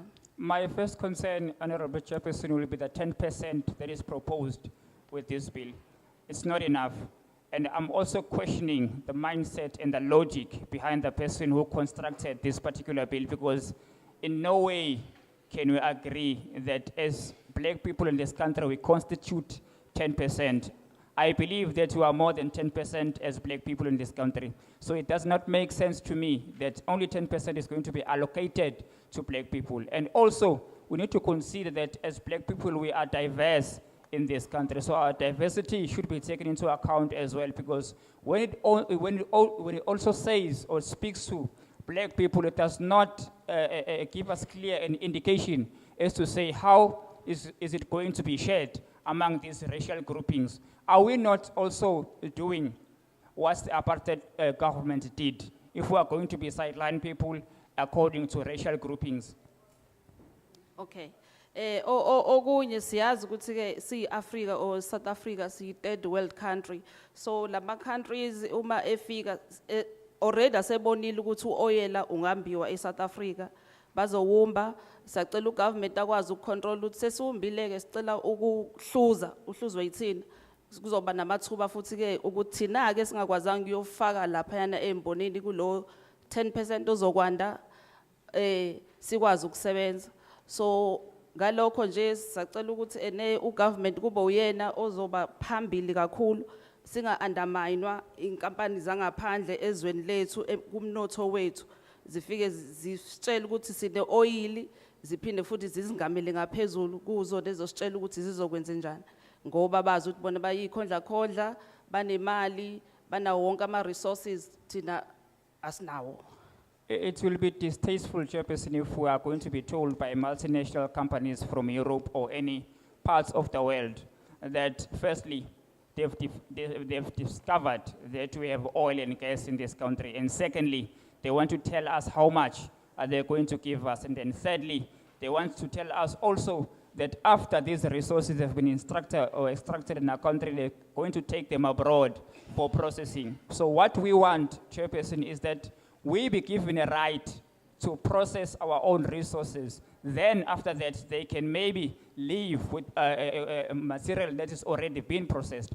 However, if they are going to extract this material in our country and then take them for processing again, we think that will be unfair to us as citizens of this country. They will be exploiting us if they will be doing that, because they know very well that we don't have the powers to stand against that. So our proposal, or my suggestion, is that the government should be given powers to be able to say what needs to happen, to be able to say, to chart the way forward in terms of controlling how these multinational companies do their operations. Ngiyabonga, ngokwami nje cha ngizoyiphikisa le bill up until ikwazi ukumitha thina abantu base South Africa. And again, last week besiyilana climate change ekhozwa yiwo futhi lezi inkampani lezi silwile kakhulu ngomonakalo abawenzayo, and namhlanje sithiwa sizophasisa ibill ezokhiqiza uoil eSouth Africa. Aren't we contradicting ourselves or just confused nje? I don't know. Ngiyabonga. From where I'm standing, Chairperson, I would like to register that I am standing to reject this bill. If you remember very well last week, at least about last week, we were here also debating the issue of climate change. And now that's also we wanted to reject it because it contributes to polluting our air and our environment. So today we're here, when we're now being asked about a bill about these mineral gas and oil extraction in our country. We believe that they are also responsible of ensuring that our environment is polluted. So if we are saying today we want to speak about this bill or give powers to make sure that this bill works, aren't we contradicting ourselves when we say climate change is a problem to our country? However, on the other hand, we are speaking of passing the bill that seeks to suggest that oil and gas should be made a law to be extracted in our country. So we reject the bill until such proper amendments are made. I thank you. Good morning, Chair, and good morning, members of Parliament. Sibingelela usihlalo, siphinde sibingelele futhi ke namalungu eParliament. And good morning, each and every one of you that are here. Sibingelele kunina nonke nikhona ngaphakathi ke ehall. So my name is Desmond Desa. I'm an environmentalist. I live in the shadow of the biggest chemical industry in South Durban. Gama lami ngusteze ndisa ngiphuma ke lapha ke kwezobhekelelwa kwezemvelo. Ngihlala khona ke nami ke la eNingizimu Afrika futhi ngibhekene nazo ke inkinga esibhekene nawo wonke kumuntu waseNingizimu Afrika. So you know, we left our churches, our mosques and our temples this morning because we see this bill as one of the most critical bills if it goes through. So we are here to put our views across about this bill and why we reject the bill completely. Siyeke eziningi izinto ke ezenzayo njengoba kusuku lwesonto ke namhlanje ngabe sihambile semasontweni sihambile ke sayokhonza senza okuningi okuhlukahlukene kodwa ke sikhethe ukuza la osuku namhlanje ukuzokwenza isiqiniseko sokuthi ke sibeka imbono yethu nezathu ukuthi kungani simelene ke nokuphasiswa ke kwalomthetho sivivinyo. And I think you've heard a lot about why people reject the bill completely, and so do I. Completely reject the bill, and I'll give you the reasons right now. Yacabanga ukuthi ke senizwile ngaphambili ukuthi ke yiziphi ke izizathu ezenza ukuthi abantu baphikisane nokuphasiswa kwalomthetho sivivinyo. Nami ke ngime phambi kwenu nje ngizosho njalo ukuthi cha angihambisana lomthetho sivivinyo ke izizathu zalokho ngizobe senginikezela ke mangiqhubeka nenkulumo. If we want to address climate change, then this bill should be scrapped. Mangabe ke ungafisi ukuthi ube nokuguquka kwesimo sezulu ke esingesihle lo mthetho sivivinyo kudinga ukuthi nje ususwe ungabe khona. And we know too well in this province that people have died in this province. Over 500 people have been affected with the climate change, and many people have lost their homes, many people have lost their school books, many people have lost their uniforms because of climate change that has been caused by the petrochemical giants of Shell, BP, Sasol, and they are all over the world. Wherever they go, they destroy. Siyazi ukuthi ke esifundazweni sikaZulu Natal sikubeke nesimo sokuguquguquka kwesimo sezulu ke esingalawuleki inhlobo esesibuleleke abantu abaningi ababalelwe ngaphezulu kuka 500 abantu ke labo impilo zabo ezithathwe izikhukhula ngenxa yakho ukuguquguquka kwesimo sezulu ngendlela ke engalawuleki okudalwa yizo lezi inkampani kubalwa phakathi kwazo ke uBP oShell nabo ke oEngine abahamba ke wonke amazwe kodwa mabefika kulowo mazwe bangena kona bafike nje bamoshe ke yonke into esuke kade ke ikhona.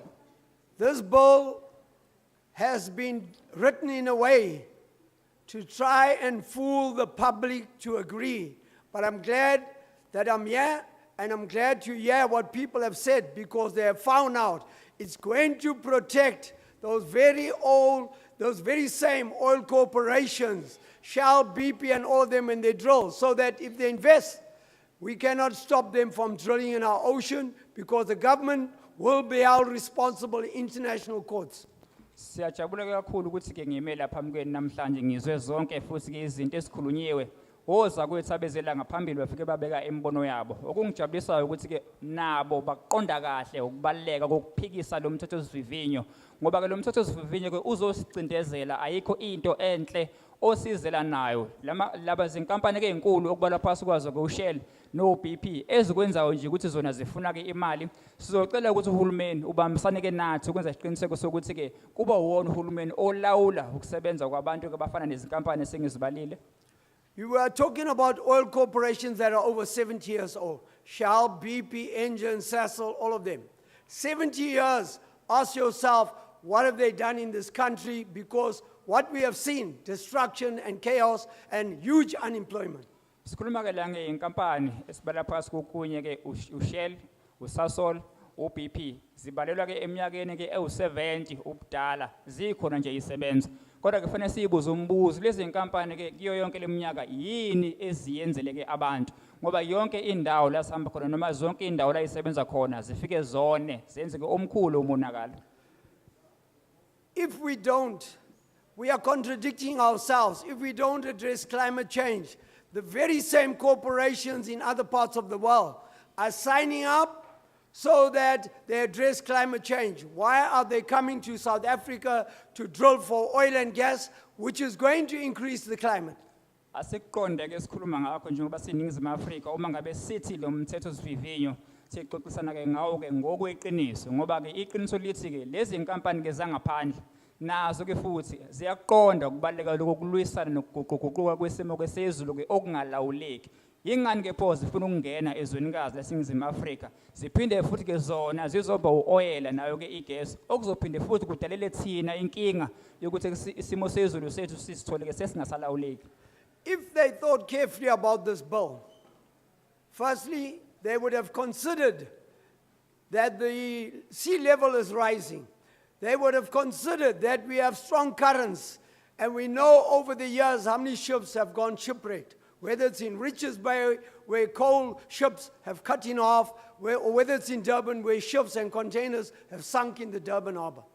Uma ke becabangela ke abantu baseningizimu Afrika kakhulukazi labo abahlala ke ngasogwini fanele ngabe banolwazi olwanele ukuthi ke mningi umonakalo osewudalekile vele khona ke lapha ke ogwini sibala ke phasi kokunye ukulimala ke kwemkhumbi ethola ke impahla esebenza khona ke ogwini sibala phakathi kokunye ke indawo njengayo ke iRichards Bay okanye ke umasipala waseMhlathuze oyisolo ke usenkingeni ke nawo ukungcoliseka kwamanzi ke olwandle ukuphakama kwamanzi kolwandle ke okungalawuleki kanye ke nemimoya evunguza ke kulolugu nayo eseyinkinga ebantwini noma ke abahlali abahlala kulezo indawo. Why do we need this bill when we already, you've said, Chair, that this bill will protect, it'll bring in the government will have a state oil corporation. But we have Mossel Bay, Moss Gas, that has run down and has lost a lot of money over the years, and it's got independent shareholders in it as well. So why do we need a bill to provide a company to protect that, a new company, when we have a company in South Africa? Sinayo inkampani eningizimu Afrika lapha eyaziwa ngeMossel Bay. Inkampani ke leyo siyisebenze ke la eningizimu Afrika esikhathana ke eside. Kodwa ke nayo ayenzanga kahle ngoba siyazi ukuthi ke iningi imali balahlekele. Kuningi futhi ukungenzi kahle kube khona ngasohlangasini ke lwabo. Kodwa ke uhulumeni ufuna ukusitshela ukuthi kunenkampani entsha abafuna ukuthi bayakhe ezobhekana futhi ngqo nokumbiwa ke phansi eyesingake ke lenkampani isidingo sayo ke siyini ngoba vele sinayo inkampani ekwenzayo ke lokho engenzanga futhi ke kahle kufanele ngabe nayo iyabhekwa ngenxa ke yezinto ezingalawulekanga ngendlela befanele zilawuleke ngayo kuyona. And we're fully aware that the oil industry and the drilling will not create jobs in their own documents of Sasol, of Eni, of Shell. This is a specialist work, specialist job, which we don't have the skills in South Africa. So maybe 7 or 8 people will be brought from overseas to operate those rigs. We don't have it here. Okunye ke sekuqonda kahle kamhlophe njengabantu baseNingizimu Afrika ukuthi ke lemsebenzi noma kokwenziwa noma kuphasiswa lo mthethosivivinyo akuyona ke into elethela ukusiza thina njengabantu baseNingizimu Afrika. Isizathu ukuthi ngisho njalo ukuthi ke asinawo phela thina amakhono okwenza lo msebenzi. Lokho ke kuchaza ukuthi vele kuzophinde kulandwe ke futhi abantu ngaphesheya kwezilwandle kuyibona ke abazoqondana ke ngqo nokwenziwa kwalo msebenzi ngoba banamakhono ke anele nolwazi lokuthi lo msebenzi wenziwa kanjani. So uma ngabe kuthiwa lo msebenzi uzosiza ke thina ukuthi sithole amathuba omsebenzi lokho akulona neze iqiniso ngoba siyazi ukuthi njengoba singenawo amakhono nje kusho ukuthi ngeke sibe ingxenye yokwenziwa kwalo msebenzi. And if we want to talk about that the oil companies want to do something for the country, well, since 1994, they have got certain elites that have got shares in those companies that don't represent the communities or the people that live in this country or in the city.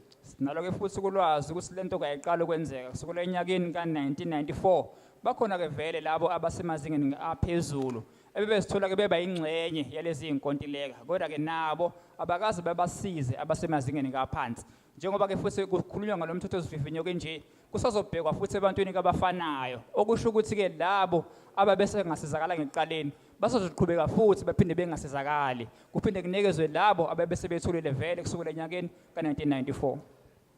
And I can't understand why we are shifting the responsibility to the Petroleum Association of South Africa for them to be referee and player.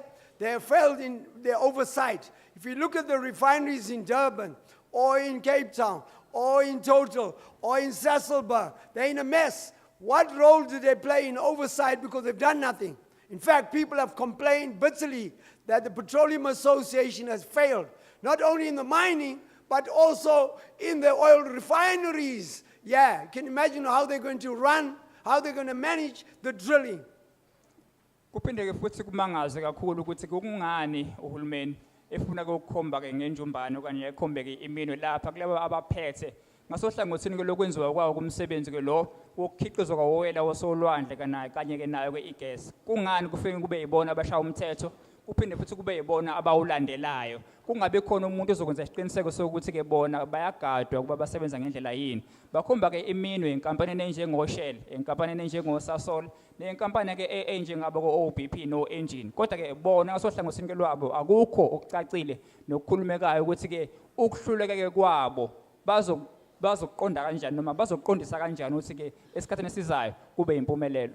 It is clear that what is trying to be created here is similar to what they've done to ESCOM.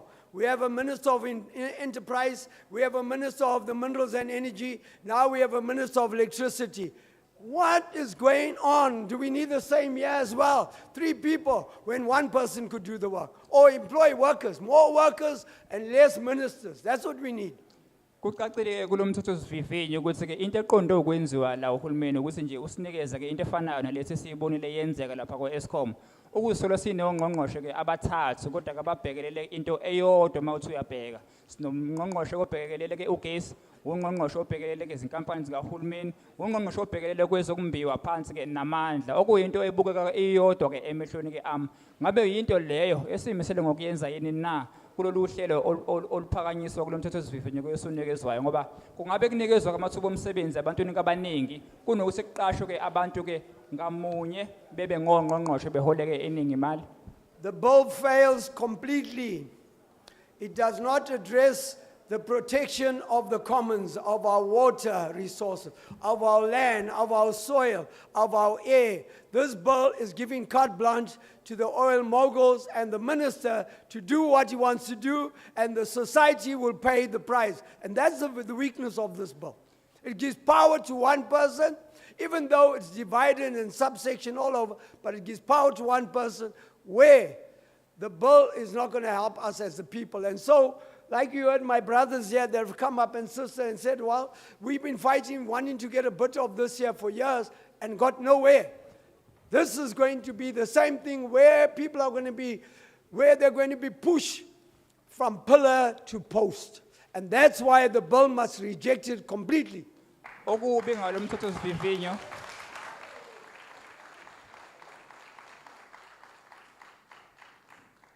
okubi kakhulu ngalo mthethosivivinyo ukuthi ke awunikeze amandla ebantwini bomphakathi okanye amalungu omphakathi angenawo kamakhono nokuqonda ukuthi ke bangangena kanjani sibabe ingxenye yokusebenza ke kulemboni kawoyela nayo ke igas okusho ukuthi ke vele bangabantu abangeze ukuthola lutho kuloluhlelo ingakho sizoma la sithi ke lo mthethosivivinyo ke ophakanyiswayo siyawuphikisa sithi ke cha awungaye ke phambili ke enhlobo ngoba ke uyinhlekelele awunalo usizo ebantwini abangamalungu omphakathi uzele nje ukuzosiza ke abantu abambalwa okubala phakathi kokunye ke ongqongqoshe nalabo abazobe ngabanikazi balezo inkampani ke ezinkulu ezobe zithola ke imali ke kule umsebenzi kodwa abantu bakithi basale ke bona besenkingeni ke enkulu siyabonga. No, thank you. We at this point going to take another round of hands, and we can do that immediately. I would, because we have the 10 chairs here, I would immediately take the 5 from this side, 5 from this side, so that we can get progress. I see the gentleman there, 1, 2, 3, 1, 2, 3, and 4.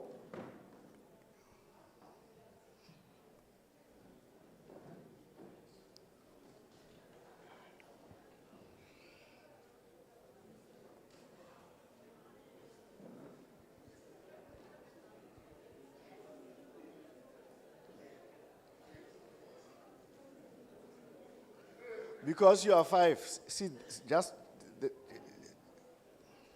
right. Can we have yourself with the caps there, and then the gentleman, and then the lady there, yes, yourself in the pen in hand. The gentleman with the tracksuit, is it? Navy blue, yes.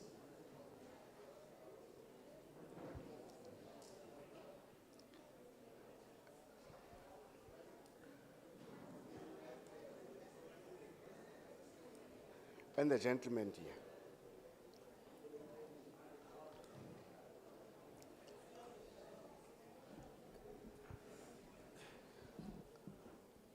Are we?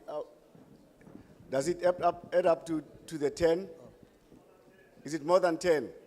All right. In the next round, I will start by yourself, sir.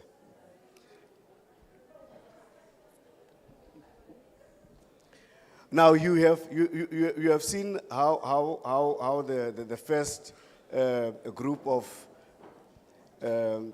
people who contributed dealt with time.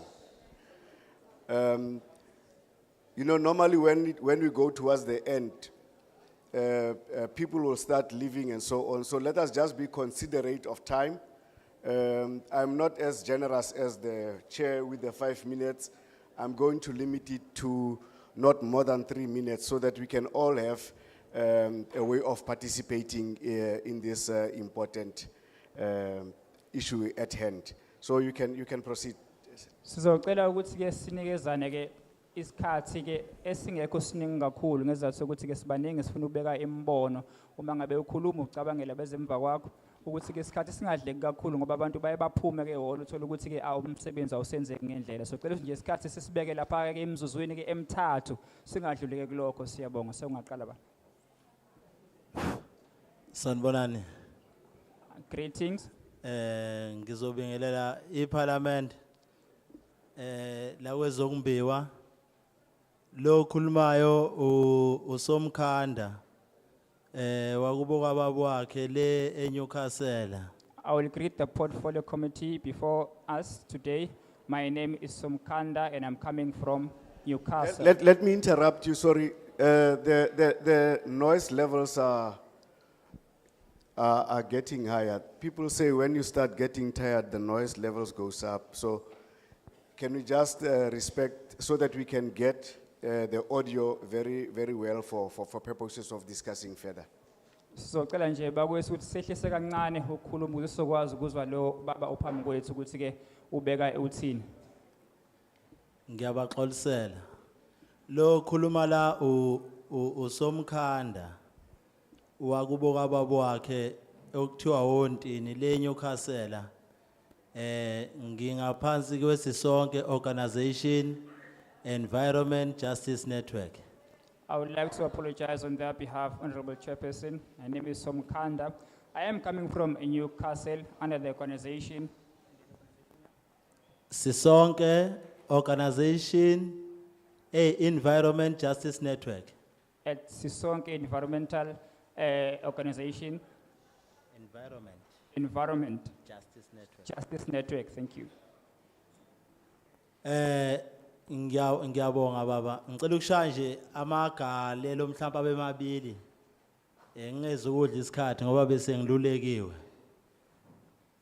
Laba mfowethu nginenkinga yokuthi sisonke masibuka la uhulumeni lomthetho webill ushayelo ubani uvelaphi lomthetho esiqhamuka thina sesifunzwa ngawo esingawazi esiqhanywa sekuthiwa nje wozani sizontshena kahle kahle thina zotshelwa thina sifana njengabantu abagitshelwe noma abaqhoqhoshelwe ezweni labo ngoba thina sisezweni lethu la kodwa uhulumeni akanandaba nathi uhlangana namazwe angaphandle ezositshela hayi ukuthi ezoqhamuka ethi bafowethu yazi bengicabanga ukwenza ukuthi uqhamuka ezositshela ngento esikhona vele kusho ukuthi kwalohulumeni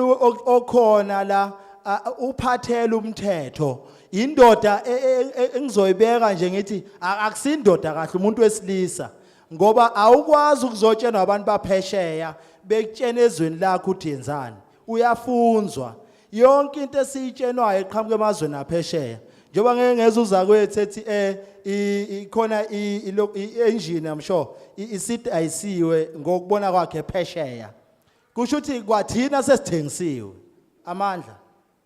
It's concerning, Honorable Chairperson, when it comes to a bill of this nature, because it does seem to me as if a decision has already been taken as to what is going to happen about the bill. So the only thing that is happening here today is a formality to say to us that at least you've came to consult with us. But I don't think any meaningful contribution from our part can do anything. It does not even seem that our government is a genuine party to us, simply because the decisions are not made by the government, by the look of things. They are made elsewhere by those multinational companies abroad in Europe. And this government is then been told what to do. It's been told how to treat its people. So we don't feel represented, and we have a problem with that because this is our country, this is our land, and we must have a say in what happens in our land. Ngiyabonga mhlonishwa ingilozi izosuka ihambe mina ngumuntu wasemakhaya ophambanisa izinkuni kanje ngicela ukushaya ngendlule ngoba phela kuyayithiwa lekhiso ke lingenasici cha into ehluphayo la iyodwa nina bakwezulu eliphezulu parliament elikhulu bakhulu nina bafowethu kodwa angazi noma kuyanhlupha nithina ngathi inhlalo yethu la ngoba mangabe ngithatha ngibheka manithi niyothatha uoil olwandle kusho ukuthi nina ninandaba nemvelo ukuthi ofish bayaphela basiza ngani thina mabesolwandle ngale kokuthi sibadle lezi lokazana esolwandle kusho nje vele indaba yazo ayinandaba kahle kahle izwe nje uhulumeni uyalibulala njengoba engenandaba nathi ingakho ngithi umuntu wesilisa indoda ngeke ivume ukuzoshayela amanye amadoda ezweni lawo ngenxa yemali iyahlupha indaba yemali ngoba iqedizwe ngoba kubanithiwa akusimali thina njengosisonke namanje ngithi angivumi le ndaba le bill ezokwenziwa la kuzodliwa imali nje yethu yentela engabe siyadla kuvuleka amathuba emisebenzi simoshi isikhathi sethu esingaka sizohlala la ngoba inkulumo sesiyithola kuphi kuma social media kodwa thina sinemayini inqwaba ngale ngakithi eyikhipha ilahla balibiza anthracite coal kodwa asikaze sine isco lesigcina esolometal asizakala ngalutho abantu bakithi bangahamba ubhekele emazweni akithi abaningi abantu abasebenzi babambe enzima kodwa umnotho wethu uyathatha usiwaphesheya umbuzo wami wodwa ke hulumeni mangabe ukuthi wena unendaba nathi uke wezani wena eNewcastle njoba kunemayini sinayo thina ifarmers hall indawo enkulu engakhona ukuthi hoste izihoste ngisho abantu abasekuhlaleni ngale kwaseThawini ukwayihlupha ukuzosibona thina ngale sengigcina ke mhlonishwa wami ngoba ngithe ngiyahlaba ngiyadlula la ngiyacela sihlalo uphi usihambile angikho kahle mangamboni kodwa bengifisa izwe lento ngoba sengishaya yokugcina ngci manje sinenkinga yemayini abayibiza ifuture coal ngale ngakithi ifuture coal mining engakubeka ngokusobala ngisacela ukuthi ayichithe uhlalo ngisacela ukuthi ayivale akayivale uhlalo ngoba isholo yona yathi ihlulekile kodwa ubani uRagavoni le ndoda yangapha enhla angifuna ukusho ukuthi kuphi kodwa ikhona indoda yangapha ngenhla ayifuna ukuzoyivala le mayini ngani na uhlulekile ukugcina i-social and labor plan ka-2019 to 23 imchithileke leyo nto leyo besicela le mayini le masizonilayela mawufika nje eNewcastle uya ngasempondo ejele ikhona lapho leyo mayini abayibiza ifuture coal very corrupt asiding uma ukuthi uhulumeni soyohlala khona emasangweni ngoba na last sengigcina nilokhuzile uDMR usibalekele sithi siyakuye lapha ema-office last Sunday besila sayichitha indaba yebill nezo bafowethu nezo ma comrade siyichithile indaba yebill kodwa wabuya uhulumeni wathi siyiphasisile kusho ukuthi vele nina nizodlala ngathi yindaba ningaveli niyeke ukuhlala lapha ezihlalweni ngoba nasixhaphaza ngiyabonga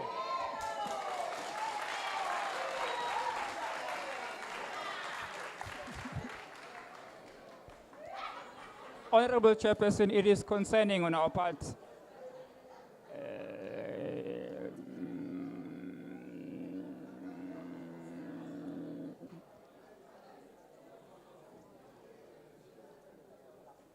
Order, let's hear the interpretation. Thank you, Chairperson. It is concerning on our part, Honorable Chairperson. The understanding is that this bill does not seek to benefit us in any way. We don't see any benefits that is going to come out of this bill. We have quite a few concerns out of the bill, Honorable Chairperson. The first one is that we do have a mine called Future Coal in Newcastle. It is not fully operational, Honorable Chairperson. What we are expecting out of that particular mine is for it to be shut down completely and it to be closed because it's not assisting our people. They've already declared it themselves that the mine has failed to produce what they've promised to produce. So they've not benefited our people, and also that mine has failed. It should be collapsed, and that call for a collapsing of that particular mine should come from the Honorable Chairperson. So we're saying, Chair, you must go to Newcastle yourself and you must collapse that mine yourself. Because you are coming to us with this proposed bill. We are calling it a proposed bill. However, we do not believe it is a proposed bill. We believe that it's already been signed or it has already been agreed amongst yourselves as to what the decisions are going to be. We do have anthracite coal. That is a mine that is operating in the north of KZN as well. They are working that side, producing coal. However, they're not getting the support that they should be getting. We are the people of this land in the north of KZN. We are not receiving any attention from the part of the government. There is no assistance. We are also concerned about the environment when it comes to the ecosystem, the destabilization that is going to be happening in our oceans. We know and understand fully well that people who are living along the coast, do have an economy that they've established for themselves along the coast through fisheries. Now, what is going to happen to the ecosystem itself? What is going to happen with those fish